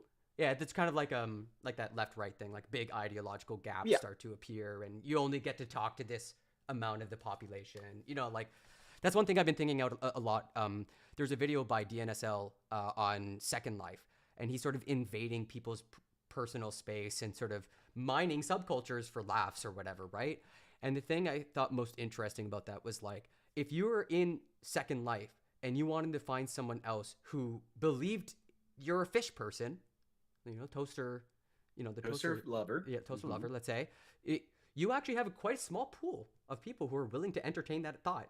And so there's really no scary danger of this idea taking over the world because it's so far out there. It's so hyper contextualized. Mermaid person in Second Life who knows how to sit at a keyboard and mouse, that normies are not affected by this stuff. They're just like... They are affected by it when they're on Fox News, though.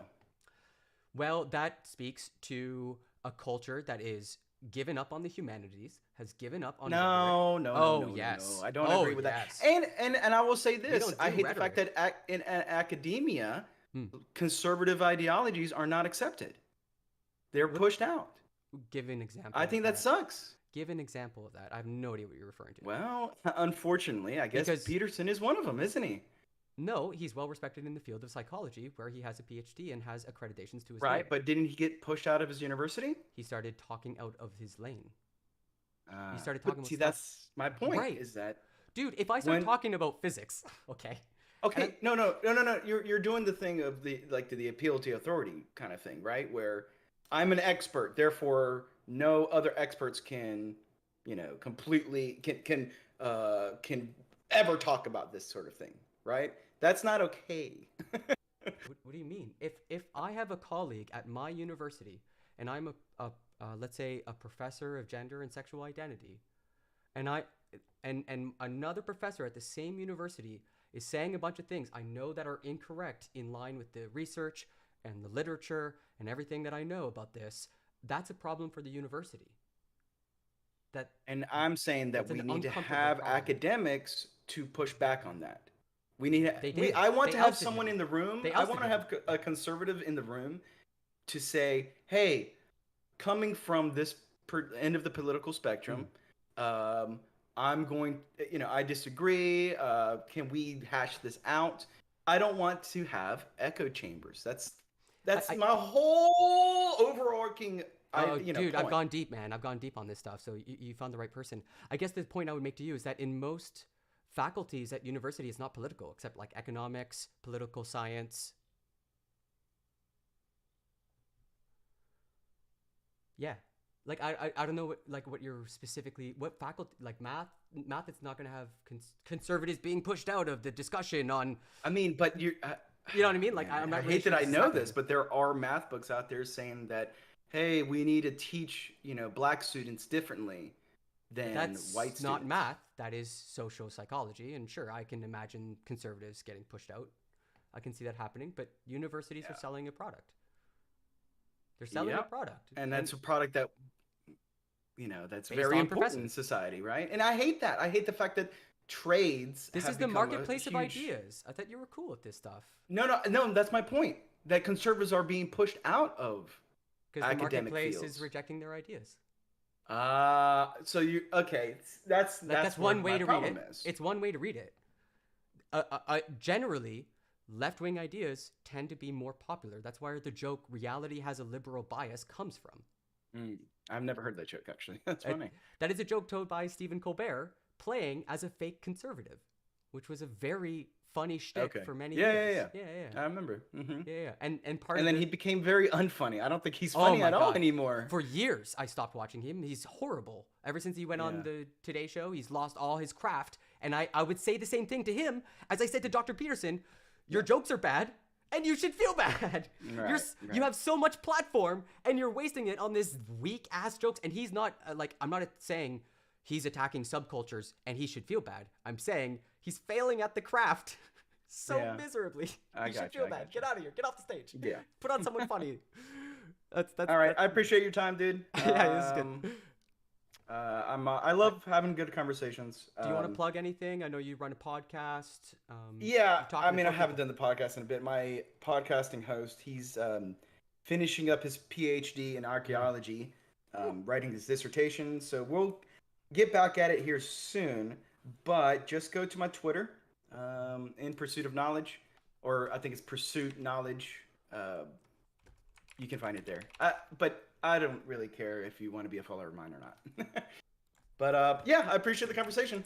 hey man, you're a real one for having it, and I very much appreciate, you going into, back and forth. There's nothing really unchill about it. It's my favorite kind of thing to have on the internet, to be honest.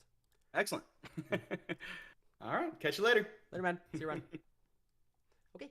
So yeah, that was pretty good. I know that barely political. If you're kicking around, you're free to jump in on it. I think you had just on call, give you 5. Okay. I can do something for 5 minutes. I'm just gonna sort of pull where your disagreement was. It was in the chat, and I think it was like, I think you disagreed with me saying that genders are valid. So valid. You're so valid. There was somebody I knew who would say everything was valid. And at one point, after they had said it like 18 times, I had to be like, there are other words. We're poets here. We do not have to do this, okay? It is not necessary.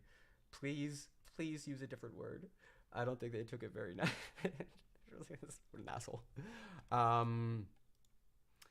Okay, I finally found Pursuit of Knowledge's actual Twitter handle, so go give him a follow. He's a real one for willing to... a lot of people will, like, chat on a keyboard, and it leads to a lot of that thing he was describing, like talking past each other, which I hate. It's really annoying. So I always appreciate someone who's willing to try to, like, work through the real work of, like, understanding and rhetoric. It was just like, you have to talk it out. I'm sorry. Even if there's lots of stuff I left on the table. I saw you in the chat there, public loser. I'm sure you had difference of opinion. And yeah, we'll get half-baked takes here. I would love to get him. Oh, it doesn't look like Half White Full Black wants to be in on it. Okay, that's fair. There is it was really weird to see like one. Oh, whoops. That's I forgot I had broken my I broke the thing. All right, I gotta end this thing and I'll be right back. I gotta move the video over. But yeah, I had like 2 parts of like my world. My really left wing, my really right wing side, like talking. It was really weird. Yeah, I can host a debate for you guys. Okay, I should be back. There we go. I'm back. How's it going, chat? I'm probably gonna have to go to the washroom because it's been a few hours now. Just gonna put on some music. I'll be back. Hydrate yourself. We've got ourselves another caller. We're gonna talk about whether neo pronouns are valid with Barely Political, who is barely political, allegedly.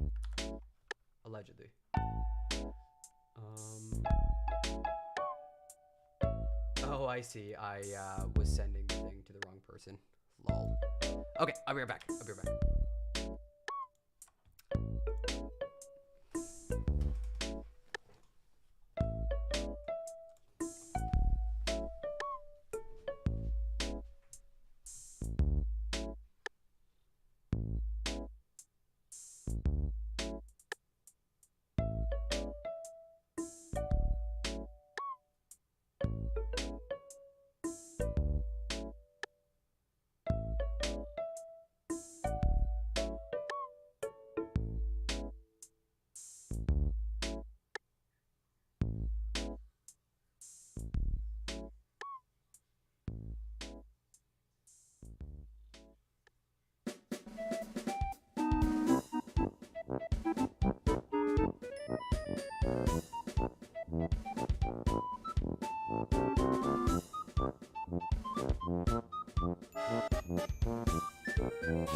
Nintendo music goes so hard.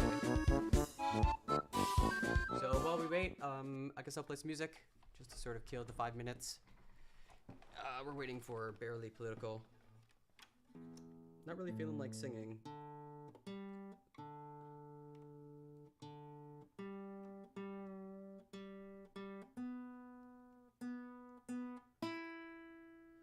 So I don't know, what do you want to hear? Do you want to hear some blues and jazz? Hear some folk?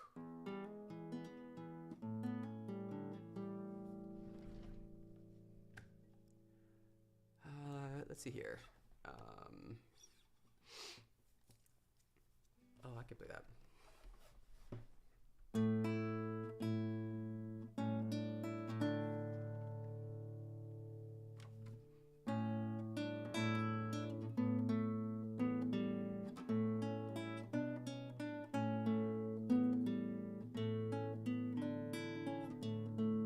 It's like the waiting music for debate.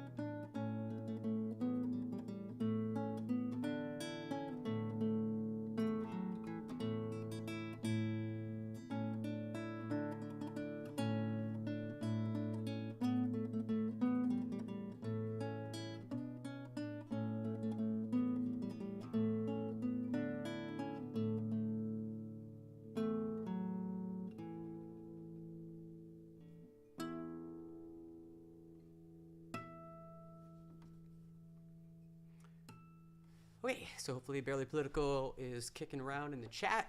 We just got ourselves some loading music. Because who doesn't like loading music? What's another good one?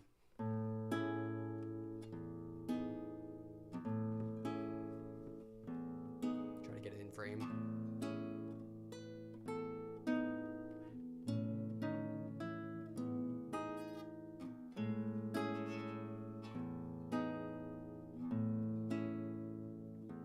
Still streaming to YouTube, so I gotta watch the copyright. Only old dead people. Eric Satie doesn't have copyright, does he?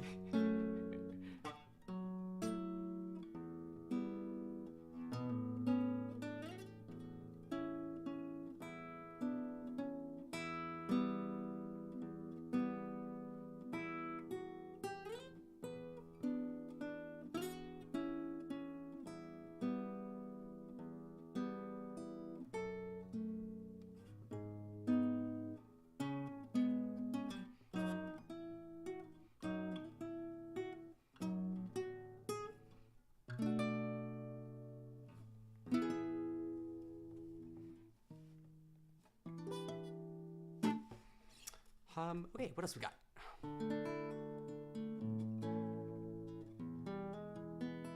What is good music that would like get you amped up for a debate on neopronouns? What could possibly fit the mood?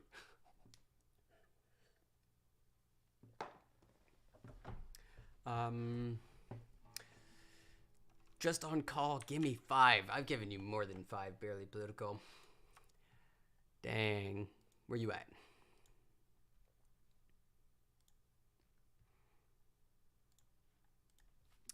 Okay, I'll play another song. Let's see if you're around.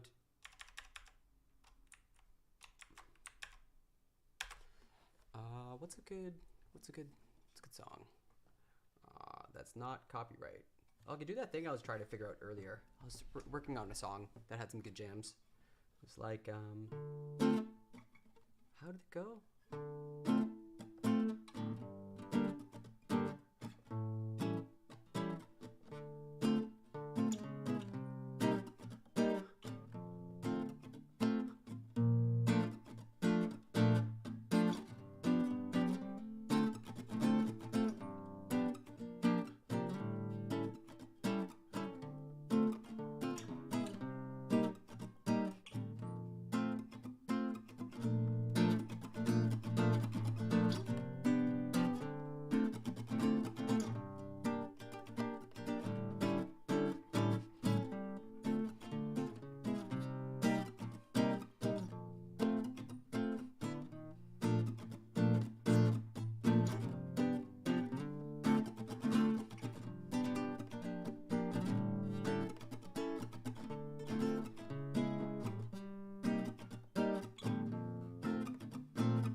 kind of fun. The lyrics are kind of weak though. I need help with the lyrics, chat. What do you want me to sing about? Oh, geez, you know what? I might actually get paid for a poem. I was supposed to hear back from somebody who's trying to like do this corporate gig. It sounds so ridiculous. Just like, we're gonna get all our employees to put in details, and we want you to turn it into a poem. I can try. It's gotta be about new beginnings. So new beginnings, that's like a bunch of nature metaphors. The bee, the bud unfurling, the yada yada yada. I figured if I just stick to nature, it'll be a safe poem, and then I can do whatever and get paid. But yeah, what a concept. Corpo paying like money to actually do a thing with poetry? Wild. Absolutely wild. Okay, let's see. It wasn't In Pursuit of Knowledge, it was Barely Political. You there? Where you at, my boy? My guy? My woman? I actually don't know your gender. Sorry, mate, still here. Still on your call? Okay. I'll play another tune. Yeah, let me play another tune. Trying to see if I guess I'll have to do it after stream. What's another good song that won't get me DMCA'd? Can I do Summertime? Probably not, eh? I can do one of mine. That way I know it's not DMCA-able, even if I'm not gonna sing.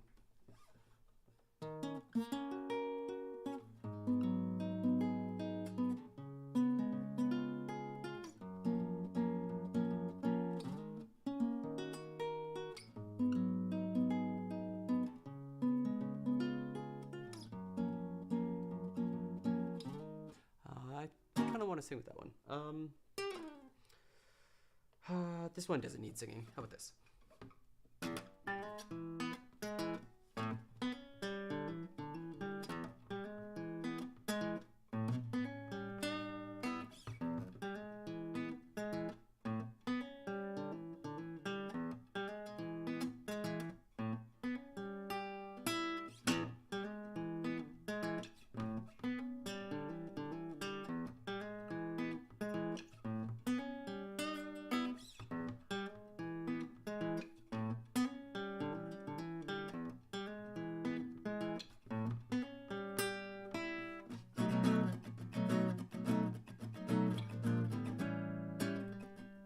You're here now?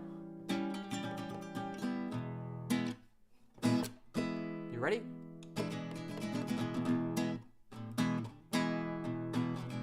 Yeah, I do like music streams every once in a while. I wanted to figure out, like, you ready? All right, I'll put the guitar away. I should try it again, but I want to do something called the music mimic, where you watch like a debate and then try to like play the piano of all the different voices talking.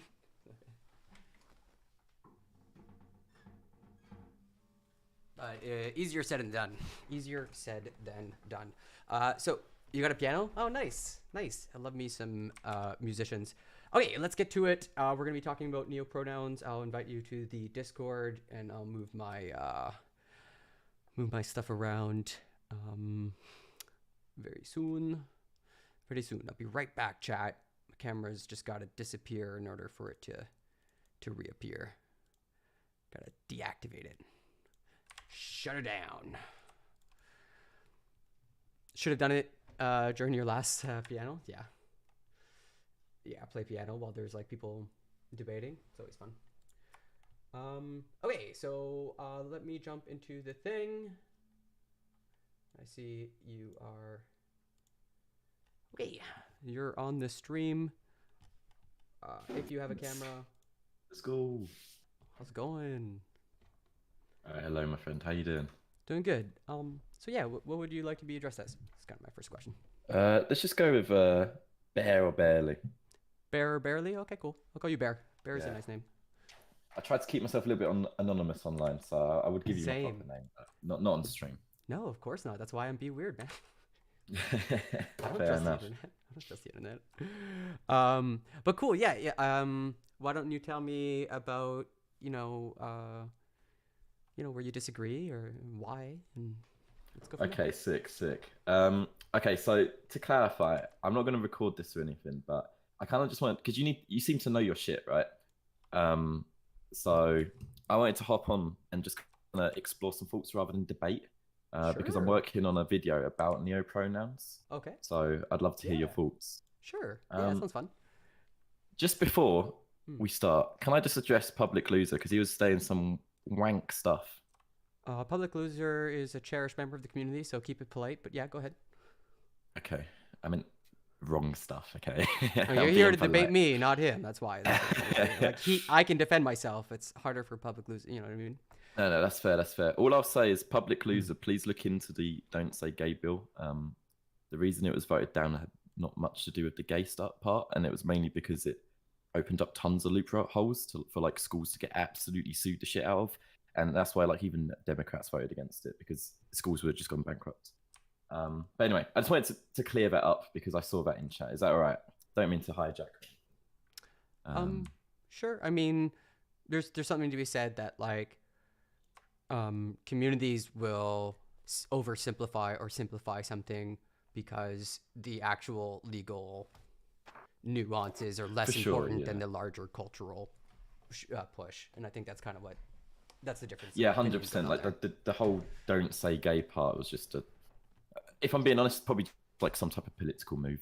To, Of course it is. Yeah, of course. yeah, for In sure. order to get a bill not voted up, you gotta rally your troops, right? For sure. But I just wanted to clarify that because I see that a lot, and I think it's important to note. And Is that's it all- though? Like, that's all. it's kind of like the whole role of a politician, right? Is to sort of translate legislative actions into something their community can understand and rally around. That's sort of literally the job we hire politicians to do. That's I representation. don't know. I don't like the idea of straw manning bills. That's all. Because like, I feel like when I don't like that. I just don't like that. I understand why they do it. I see where you're coming from.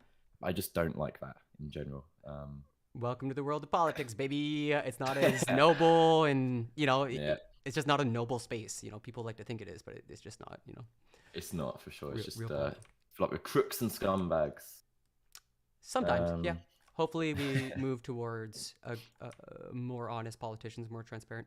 If you lie to your supporters and Sure. you can't build trust, yeah, absolutely, pursuit of knowledge, and I think that's kind of why like some people will just not listen to the politician and then go check with real experts, like legal experts or whatever, and be like, "Oh, my politician's Sure. lying to me." That's uncomfortable. Yeah, for calling sure, it the for sure. "Don't Say Gay" bill is lying. No, it's messaging. Optics. No, I actually agree. Yeah, well, I agree with both of you. Like, it's optics, but it is lying to get to look optically good. Yeah, yeah, But anyway, absolutely. moving on. I didn't mean to dogpile you there in Pursuit of Knowledge. No, that's cool. Oh, sorry, not on Pursuit of Knowledge. I meant you both have purple names, and I don't stream, so I suck at this. Public Loser. That's what I meant. Optics. But okay, so Mm. when you were speaking to, I'll call him Knowledge because that sounds cool. Sure. You said something, and you said, if I invent a new word for academics, it's like in a subculture. And you said, if I remember correctly, you were like, well, hold on, why can they just invent a new word? I kind of wanted to clarify that with you because when academics make a new word, they normally have a very strict definition which comes after it, right? Like new words. Don't pull a face. It's true. Like normally I'm there's a assessing. definition. to a That's new word. my face checking with my Okay, my knowledge. bad. Like, is that true? And I'm like, yeah, that's generally true. Yeah. Okay. I thought you were disagreeing. I'll tell you if I. So, okay, my bad. So my issue of neopronouns and by extension neogenders is that they don't have strict definitions. If two people called themselves, I like Zazer, let's use that. Sure. I don't know what Zazer represents. Like I don't understand what that represents. And just before you respond, I just want to clarify. When we use like he, him, and she, her, those are referencing like a very specific thing, right? It's like the man's experience and a woman's experience within society, which is why like trans people tend to use those words because it helps them like with their gender expression, right? And I think that's where the disconnect between like neopronouns and let's just call them like normal pronouns or common pronouns. Yeah, common pronouns probably nicer. Common pronouns. Probably I think that's nicer. where the disconnect is, because I don't know what that's referencing, and when there's not like a strict definition for something, I think it's very hard for like the general public to understand that. So yeah, I'll let you respond to that. Yeah. So no general disagreement. I would say that academics generally have to be more specific because the bar is much higher, right? They know that if they make up a new word, it's going to be very scrutinized. And it's going to be scrutinized in a way that requires them to respond to that scrutiny because their professional reputation's on the line. If you have a subculture of a subculture and they're figuring out new stuff, that same mechanism of assessment and evaluation just simply doesn't exist. People generally police the culture within themselves. Sometimes they listen to outside voices, but generally people are like doing the in-group stuff, chatting within each other about who they are and why. So I have a lot less of a problem if these people are doing it wrong and bad. I'm not expecting new and true ideas. I might be expecting new ideas, and new ideas can be false, but I'm not looking at a subculture with the same level of scrutiny as I would like an academic. And I use academics as an example because it's pretty clear. We know that academics are trying to do something, and then all you have is like a difference of degree rather than a difference in kind. Yeah. For sure. No, I would 100% agree with that. But my only issue is, so my position, because obviously I have a different position to knowledge, is that neopronouns and xenogenders are invalid. And I use the word invalid as in, if someone was to identify as them, it's not like valid in the way of, that was kind of a circular definition, but gender is very circular. Help you with it. Go for it. It's invalid. It's hard to like say these things. It's invalid in that it doesn't facilitate social interactions, right? Like if one of the common understandings of gender is that it helps to shortcut sort of like exploding your whole identity every time you meet a new person. It just might, it just might be that some people don't give a shit about that social nice, and they do actually, in order for you to know me, you must know all of me kind of thing, right? Like I am that important, or I've thought about it this hard that in order for you to understand me, even the tiniest amount, I require you to submit to this understanding, right? And that's going to chafe a lot of people who are like expecting something very, very, very, very differently. That's kind of why I had that tone with knowledge, which is like, this is not made for you. This is something that's built for this community to serve their interests, for their needs that they're facing. And once you start getting outside that context, all sorts of problems occur. But, why does it have to be outside of that context? Like, who cares? Like whatever. Okay, so something I actually agree with knowledge when what he was talking about. Sure. And I will quickly say it, but then I'll jump back. Sure. To a bigger question. He was saying, I think it does damage to the trans movement. Would you agree with that? Not really. I think he was concerned about like ammunition, and there's an interesting point there when you're trying to like move the Overton window. And I think there was another way that was describing it was like, it's pushing the Overton window so far, it's getting harder and harder to defend this sort of extreme thing. From my perspective, like subcultures are going to do subculture things, and we only really scrutinize it if it's starting to have widespread effects. And the only reason it's having widespread effects is because our political opposites, the right wing, our interlocutors, really don't want to engage with this actually pretty robust concept of gender and sexual identity. That's why What is a Woman by Matt Walsh became so popular in right-wing circles, was because there's a fundamental rejection of this entire paradigm, this like 30 years or 40 years of research into gender identity. Okay. So there's stuff to go into there, but I kind of just want to, I think the issue is we cannot really measure how much damage it's doing. Like it's immeasurable. It's rhetoric. So I think when we're talking about valid or not, that's where I want the conversation to be. Yeah, If it's valid, because valid? I think that's like error. You know what I mean? Like, oh, my card didn't work. Oh yeah, it was about social interactions, right? Right. Yeah. But what if they're only using it for like their own subcareer? Wait, can I actually try and explain like what? So can we jump up a level? Because I think we've come into this halfway, and we need to set the foundation. Sure. What do you think pronouns are used for? Like, why do people use pronouns? They're generally shorthands for someone's actual identity. Okay, Like, but why do they for, like, use a- them, right? Would you for- agree it's to match up their gender expression to like how they feel inside? Yeah, exactly. Yeah, so that people can Okay. communicate how they identify. Yeah. Okay, sick. So when, okay, let's keep it down this level until we go too far down the rabbit hole. Trans women, okay. Just to clarify, they use she, her, because She, it they, help- sometimes. Yeah. I'm talking about like trans women who just identify as women here. Okay. Okay. I'm just for this example, just to keep Sure. it simple. Yeah, sure. Because I think they them is completely valid because I do think gender's an expression, but not going into that because that's a whole thing. Okay. No, I think Um, that's like the next step. But finish your point. Yeah. So she, her, she uses that. Sure. So when people talk to her, they're almost like agreeing with her, like your gender expression. Absolutely. Yeah, absolutely. Oh man, this is such a complex. Even if there's it's a so hard to put mismatch, into even words. if visually I'm like, you're not doing all the things of what I have Right. in my brain as the stereotypic image of a woman, people are coming to terms with like fuzzying up the lines because people are literally moving from one part of the spectrum to the other. It's going to be a little messy, and that community is like, I know. But I do identify as she, her. And it's like, oh, okay, I understand. Cool, no problem. We'll address yeah, it. for And, sure. and everything's fine, right? Yeah. Yeah. So just to clarify, people use pronouns to match their gender identity to gender expression, basically. So when we are so we're gonna jump down like 5 levels here into a little bit of a meta conversation. Inception. Okay. Inception. So Am I dreaming? if you think you're funny, but no one else in society thinks you're funny, are you funny? Well, if you define the word funny as in other people laughing, then no. If you're by yourself in a room, you're not funny. No one comes to your shows, your jokes are bad, you should feel bad, yada, yada, yada. Okay. So that's actually really interesting. I've never got that response before, but Well, that's and kinda- it's important because there's a distinction there, right? Like the expert comedians can say this guy is popular and everybody's laughing at his jokes and he's funny. But from like a craft perspective, which was the argument I was making earlier, being like he's doing some pretty lame jokes. I think Dane Cook was an example of this. Wildly popular, hated by comedians. You know, that the expert versus public opinion. You see that on Rotten Tomatoes, all sorts of examples like this. Yeah. For sure, yeah. Yeah.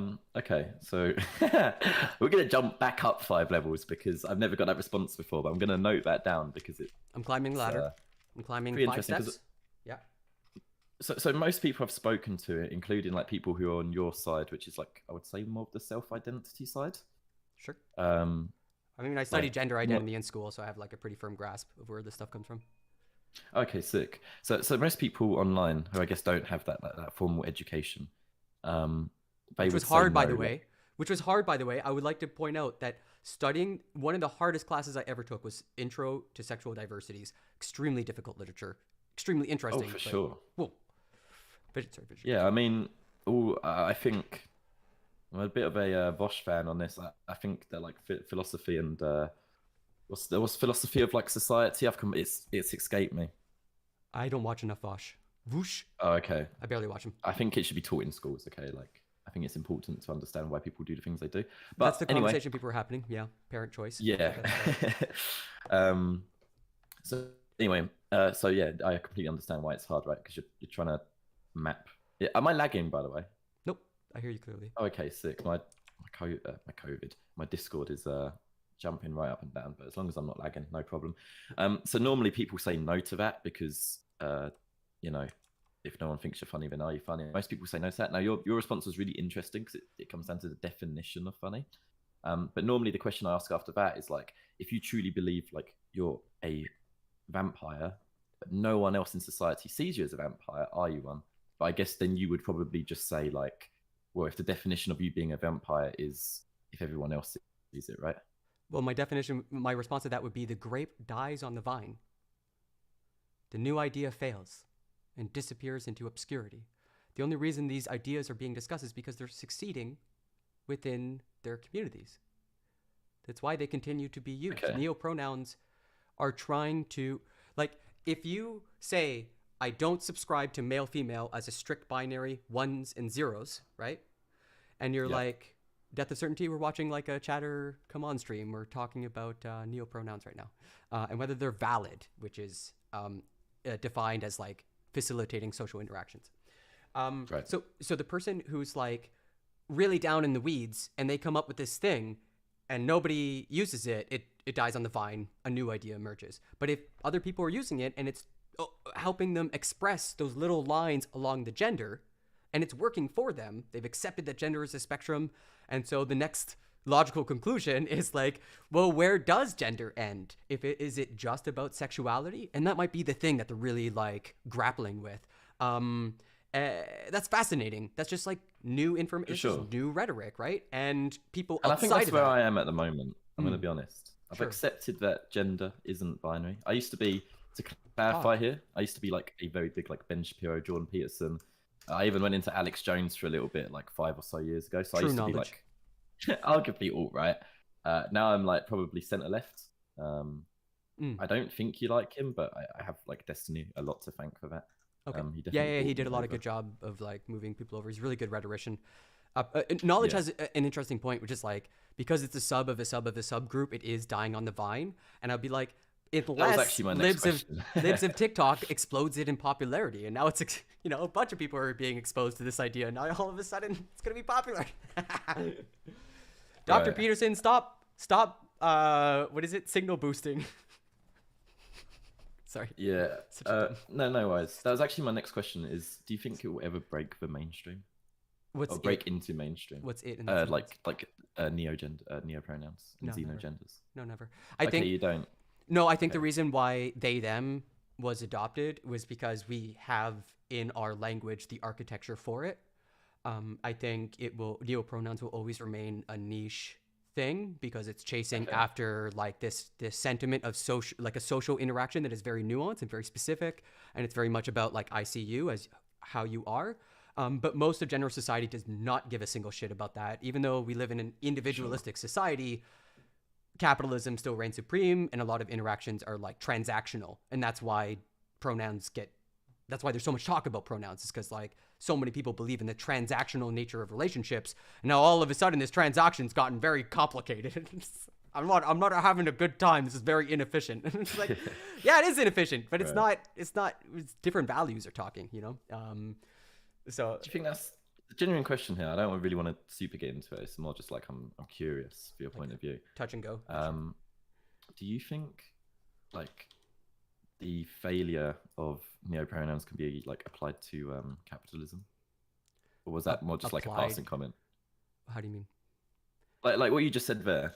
Yeah, maybe I shouldn't use the word applied. That's probably not the most accurate thing in the world. Yeah, we'll just keep at it. Fuck, I've lost my train of thought. What is the influence oh, yeah. on capitalism on the success of neopronouns? Yeah, because that's just interesting to me. Because I would personally, I would put down failure of neopronouns to the actual like definitional problems of what does it actually reference, and how can a normal person who doesn't experience these things ever understand? That's where I would put Like a that failure logic down rather problem. than like Like a logic yeah problem. for like the average person, right? That's a fair thing. I would not argue with you on that, right? Like when I think about language, like it goes deep, right? Like languages don't spring out of nowhere. They all have roots in them, and those roots matter. But language Sure. also changes. So you're gonna expect some tension there between like what's buried deep in, our spinal cord and like people trying to come up with new stuff. There's just gonna be a tension. Right. And if the Okay. idea is really good, like widely adopting they them for people who are neither he or she, because it helps them navigate their gender identity, and people start doing it and problems with like trans suicide go down, then yeah, awesome. This looks like acceptance. And society had to adapt. Like I had to put a lot of work into like just myself into like wanting to say one thing, stopping, and then saying the other. Just like when you Yeah. recognize a bias in yourself. That's fair enough. Can I ask you something which is like it's going to be a little bit spicy, and it's going to come out as transphobic, but it's not my intention. Okay. Okay. I'm just going to ask it. Do you think like the trans suicide rates is purely due to a lack of exceptions, or do you think it is almost like I'm not saying that trans people like being trans is a mental health problem, but do you think there's like some type of I don't know how to word this, almost like a connection between that Relationship? so relationship? Yeah, it was an easy word, I just forgot it. Death certainly has a very powerful word, a comorbidity. It's often used in like scientific literature to be like, these two things tend to happen in tandem. You got a chicken and egg situation there, right? Like you're trying to talk about whether a marginalized community that is often on the forefront of culture war bullshit, like, is there any relation? Like that would cause mental health trauma in me, and then it's not a far step away from mental health trauma leads to higher suicide rates. I think it is extremely difficult to be a trans person and go through the steps of reassessing your gender identity and forging an identity that you're comfortable with. I think almost anyone and everyone, can like sympathize with that. I'm trying to find myself. Sometimes finding yourself is on the gender spectrum rather than on, I don't know how good you are at comedy for some people, or serving the Lord, or whatever it is. And this is very much being magnified into being a mainstream cultural issue when it normally should just be something happening on the fringes. And that's adding a lot of pressure. A lot of pressure is being put on the trans community, and some of them are going to lash out like Keffels, and others are going to do bad things to themselves. And we don't want that, because, trans people are based. Usually the funniest people. I'm gonna hit you with the trans people. Okay, I don't see any one group as based on that. Oh no, the people are people, but like that's not a thing that matters. There are some retarded trans people out there, but there's also of course. Retarded. Oh, sorry, not retarded. Reject. You don't like that. Rejected. Thanks, sweetie. Yeah. It's hard to change language, right? Like you've used this word for so, just like how gay used to be a slur and everybody would call everything gay. That's how I grew up as a kid. And wait, now... should we move on to that discussion? Wait, sorry, just before you go off, please. I just want to. Okay, I think we actually mostly agree. I thought we would disagree more about the trans stuff. Oh, okay. I think it just comes down to like, I actually think you've kind of convinced me. I won't lie. The whole subculture thing, because fuck, I understand where knowledge was coming from about like the damage to and also like the damage to the trans community. My issue is I just don't think it's like measurable, so I think it's a pointless conversation. Even for though me, it's just like how do you go about it. I just don't know what to do about that. People are going to make up all sorts of crazy nonsense. The part I'm focused on is like, conservatives have hacked. They figured out, they got pushed out of academia, which is the real marketplace of ideas, where real serious people have very pointed criticisms and they bring receipts. They've been largely pushed out of academia, except in economics, where they reign supreme generally. But I might be wrong on that, actually, to be honest. I might be wrong on that. I'm right-leaning when it comes to economic issues, but left-leaning when it comes to social issues. That's the classic independent thing, right? It's like those things are one and the same, right? You're not going to separate them. No, I'm goofing. Okay, you're memeing. But they are extremely good at marketing and branding. Clearly incredible at hacking. I think Newt Gingrich said it best. We make reality when we talk. And it's like, once you realize that you can generate new ideas without doing new words, well, actually, no, there is a new word. Groomer. The word didn't spring out of nowhere. People didn't start showing up at schools to start assassinating the characters of librarians, of all people, out of nowhere. Like, there is a media ecosystem that has political objectives, and the political objectives are just like the don't say gay thing that everybody's wringing their hands over. Well, the Republicans are doing it too, and they're doing it way better. They're way better at it. It's way more of a problem. Well, optics? Do you mean like they're better at optics? Well, how the Democrats took the legal thing, twisted it a bit so that they could get out their phrase "don't say gay" bill, right? So they could rally the base.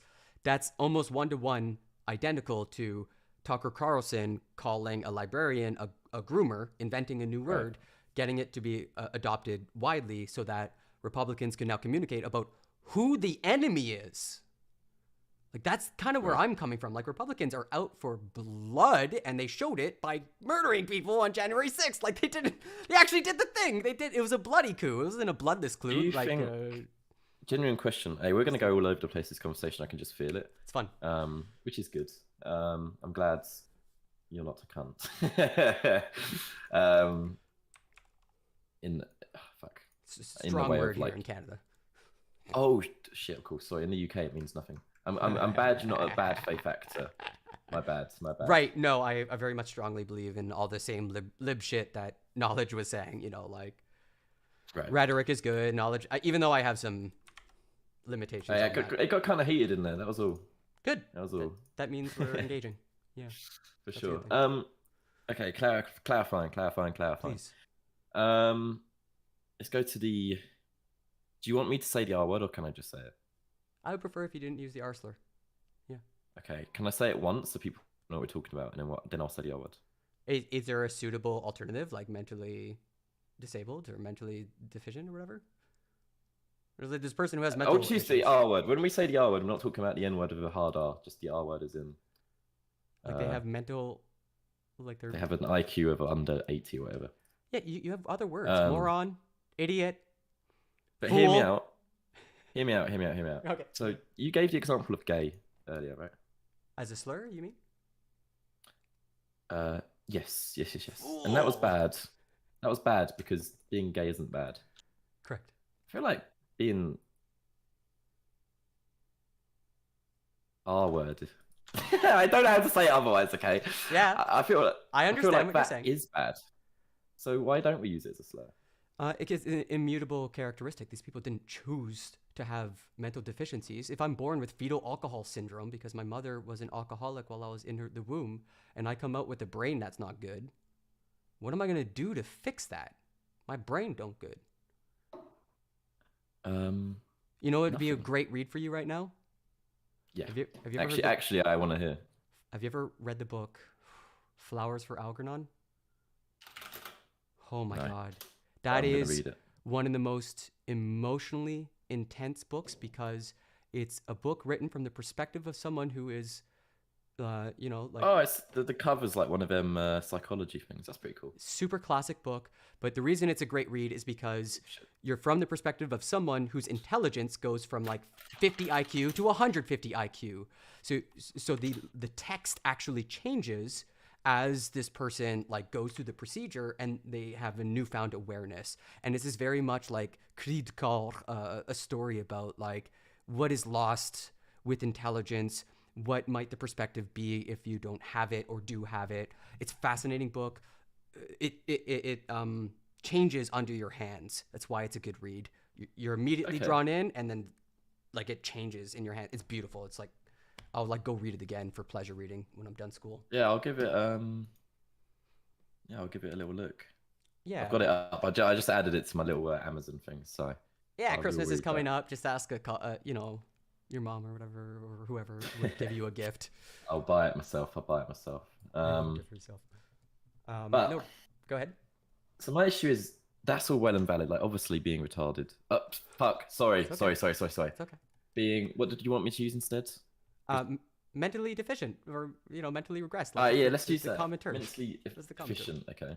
Yeah. That is bad. Brainbroke. Like I just don't see how that changes like what I'm saying is because But we who are not of that affliction don't need to turn it into like a joke because we can't shame these people out of they're not making a moral choice. Shaming won't change anything. It's like trying to shame But an no, amputee but into hear growing me a out. leg. Like, you know what I mean? It's okay, I think we're missing each other here. yeah, okay? it might be. Because the reason I'm saying it isn't because I want to shame him out of being mentally deficient, right? I mean, it makes no sense. The reason I'm saying it is because it is a bad thing, and if say an argument was mentally deficient, that's just it's a good word to use, right? Yeah, death of certain. Like I understand mine is super surface level analysis from me here, but I feel like that's all you need when it comes to this topic. Even though normally I shoot myself for doing it. So like what's going on here is that the R slur is an anachronism. It's a term from a previous time that was widely used before we understood what mental illness was. Before there was psychology, there were R slurs. There were people we consigned to what we called sanatoriums because we thought that they were just afflicted by like the miasma and the like magic words. And then eventually psychology came around and people realized that, our brains are sort of like the center of meaning making, and that sometimes that goes horribly, horribly wrong, sometimes even to the level of just because the chemistry isn't working out so properly. And that's kind of led to a whole other field of science. So when you use the R slur, you're using a word from before the time we understood what mental illness was. And that's why, and in that time, we did not like these people. We thought they were useless. We thought they were bad. We thought that we should get rid of them. The, how can I say, the Spartans used to take people with mental illnesses or deformities and put them out on a mountain top overnight. And kick them. Yeah, no, they just let them out overnight. Lions would come and eat them. If the kid survived. Jesus, I didn't know that. That's no, crazy. this is a real story. This is a real thing. Yeah. And then they go in the morning, and if the kid survived, it would be brought in. But generally, the kid did not, because it's exposed to night. You know what I mean? Yeah. It's a tasty snack for a cougar. So, like, we've come a long way, and part of what happens is, like, academia figures it out first, but then general society takes a really long time to sort of accept the new idea, which is that mentally ill people, like, they're just born that way, or there's a thing that happens, you get hit in the head, for instance, and that it's not a moral problem, it's a health problem. Yeah. For sure. Okay, now, death for certainty has literally just said this, but I wrote this down and I can give you proof if you really need it. I was going to ask about the word moron, because moron was also like a medical term used for dumb people. So do you also think we shouldn't call people morons? Oh, that's a good one. Also, hi, death for certainty. Yeah. We share like 2 group chats with besties. Right. I guess, like, if you ever confused, you try to figure out who's the marginalized group that we're talking about and what do they say about the matter. If they're like, yeah, this isn't that, like, think of the term, like, the M word for small people, right? Like, there's a whole problem with how we all referred to small people as midgets, which is the M word. I don't even know if it's a slur. I don't even know if it's a slur. But I'm trying to make the point, right? I'm trying to make the point, right? Like, what a slur is defined by that community. Yeah. In pursuit of knowledge. So if academics said that the R slur is a useful word to accurately describe idiots, then it would be acceptable, right? Generally. If experts were getting together and they're all like, this is an accurate term that does describe and benefits the thing or whatever, and the definition wasn't like, this person, like, when you look up the R slur, like, what's the definition you're getting, man? like that's that's the other piece of it. Like, what's the undercarriage? What's the actual thing that the person is saying? Because I'm pretty sure the R slur it's not saying anything nice. It's not saying anything like substantive. But that's kind of my point, right? Is it's not saying anything nice. Well, to be retarded is not good. It comes from the French retarder, to be en arrière, to be like in behind. That's what the word literally means. Yeah. So like, not a good look. You know, you're saying like, this guy's just lesser. That's not. I don't know what you're adding. Oh man, I don't want to sound like literally Hitler here, but do you think they are lesser? No, I actually don't. But like, like don't. when we're talking about, because when people call like an argument R retarded. Okay, I'm sorry. I don't know how to say R worded. They're not saying oh. They're talking about the intelligence of the article, right? Yeah. So when I say, it's a shorthand. Do you think? Yes, for sure. So, but like when also I haven't thought out this argument at all. Okay, so if I'm just being way too offensive, just shout at me. Okay. Fuck. When we talk about, Lord, I keep losing my train of thought. I'm sorry. It's been a long day. I can pick up. Go for it, man. Jesus. Right. You can call someone who is making a dumb argument dumb, idiot, fool, silly goose, brain broke, but can we brain call melting. their argument? Can we call their argument R worded? Well, generally no, because there's history. There's just a history. There's like history behind. Well, look at the F slur. Why is the F slur an F slur? Because there was a history of burning gay people at the stake. That's fucked up, right? Like, that's why it's a slur. It's because there's a whole history of people using it to, like, burn them. It was wild. It's not good. And that's why I went into the whole sanatorium thing. That's where it comes from. Right. Which I need to clarify. Okay, I shouldn't have said they were lesser. When I say lesser, I mean in the way of like, if I was to call an argument R worded, like lower intelligence. Yeah, but you have other words that substitute like just as well. The same amount, so. Yeah, like my take is just like, you have substitutes that don't have historical baggage. Why not just use those? Like, I know this one feels good and it's got great mouth feel. Sounds nice, man. I know Sounds it has good mouth feel. That's why I'm suggesting Rejected. Yo, your idea's like useless. Like, there's so many. You can make idiot sound amazing. Like, work on it. Like, be a poet. Mouths can do all sorts of stuff. They're muscles. You have to train them, and you can make you're an actual idiot. You can make it sound great. You know what I mean? Okay. Depending on context. You're really slamming that dung. You know, like Destiny does it all the time. Although he loves his arsler. He loves that word. He's just, Isn't he banned it or something? Actually, go down that arc. Go figure out what Destiny's take is on it, because he might have come to the same Oh, conclusion. right. I am not a DTGer. Okay. Yeah, get I don't accused know. of this I don't because I'm in all the group chats, but I'm like Just go to neutral on Destiny. r/Destiny. True. Just go to Destiny. Chi-chi. Look, man. Yeah, it's almost one. I gotta actually Oh shit! write Wait, can I a ask you one 10-page thing paper. just quickly? Please. Can I ask you one more thing? Can I try and just did. suggest a slippery slope argument here? Yeah, Where it's sure. like if we start banning, I'm just gonna say all the words, okay? If we ban retarded because it has like negative impacts of people being like lesser, when why is not to say we'll do that for the word dumb or idiot or until like we just ban people from saying anything negative. And we end up in We Happy Few if you've ever played that. Because there would be people like me who are aware of the historical uses of certain terms, or generally it's like, because there are usually like thought leaders. There are usually people who sort of set the tone of how fast and far language and rhetoric can like change. So like the slippery slope argument is kind of there. Usually you'd have to look at countries that have really, really poor like press freedoms. Really, really poor freedom of the press. This isn't a problem in Canada and America. Like, this is not a problem. People talk all the time. They have massive platforms. They have the wealth to afford computers and phones to be constantly shitposting. This is a problem in like nations where there is no apparatus for really communicating en masse, or where like, you know what I mean? Yeah, you understand. Yeah, that's fair enough. Well, yeah, like I said, I didn't think through that argument too much. I was more just wanting to explore ideas with you. Why can I'll women? head out since you got. Why can women drive in Saudi Arabia? This is a great question. Are you asking me? I'm saying, like, if you want to really do a deep dive, trying to answer the question, why can women now drive in Saudi Arabia, is fascinating.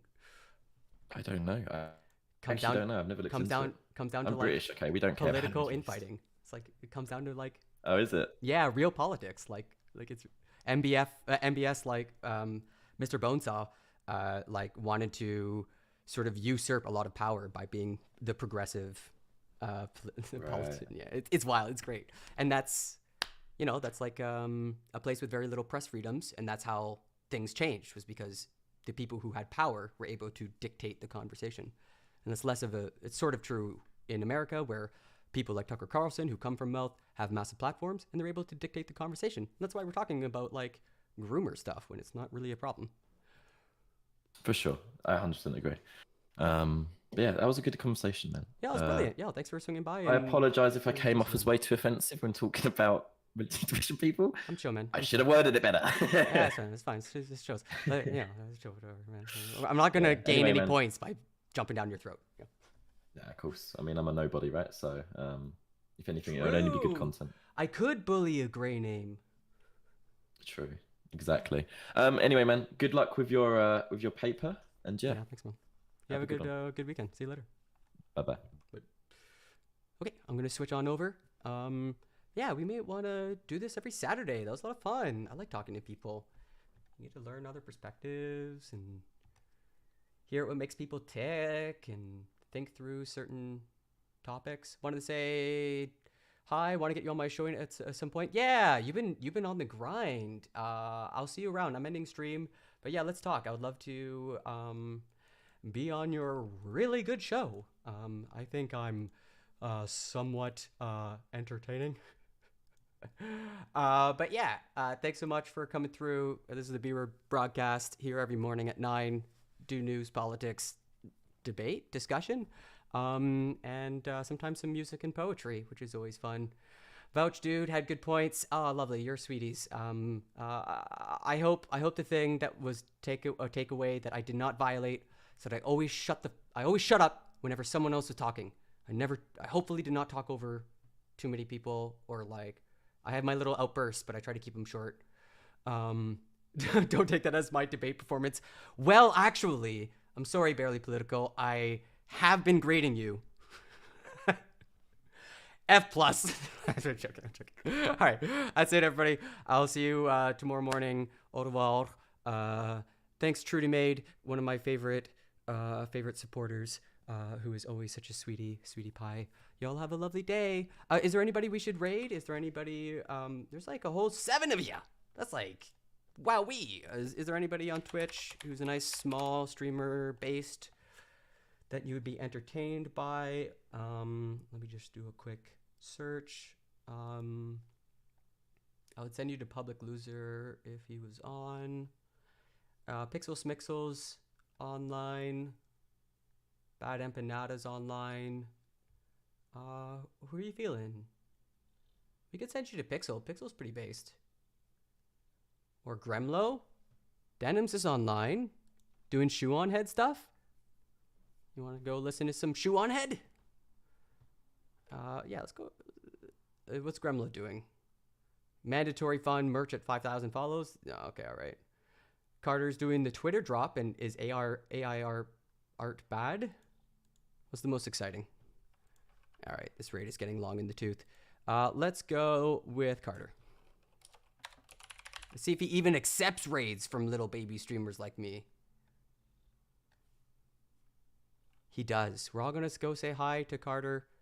I don't think I'm really up in his stream too often, but he's very based. He's very funny. He's very chill. And yeah.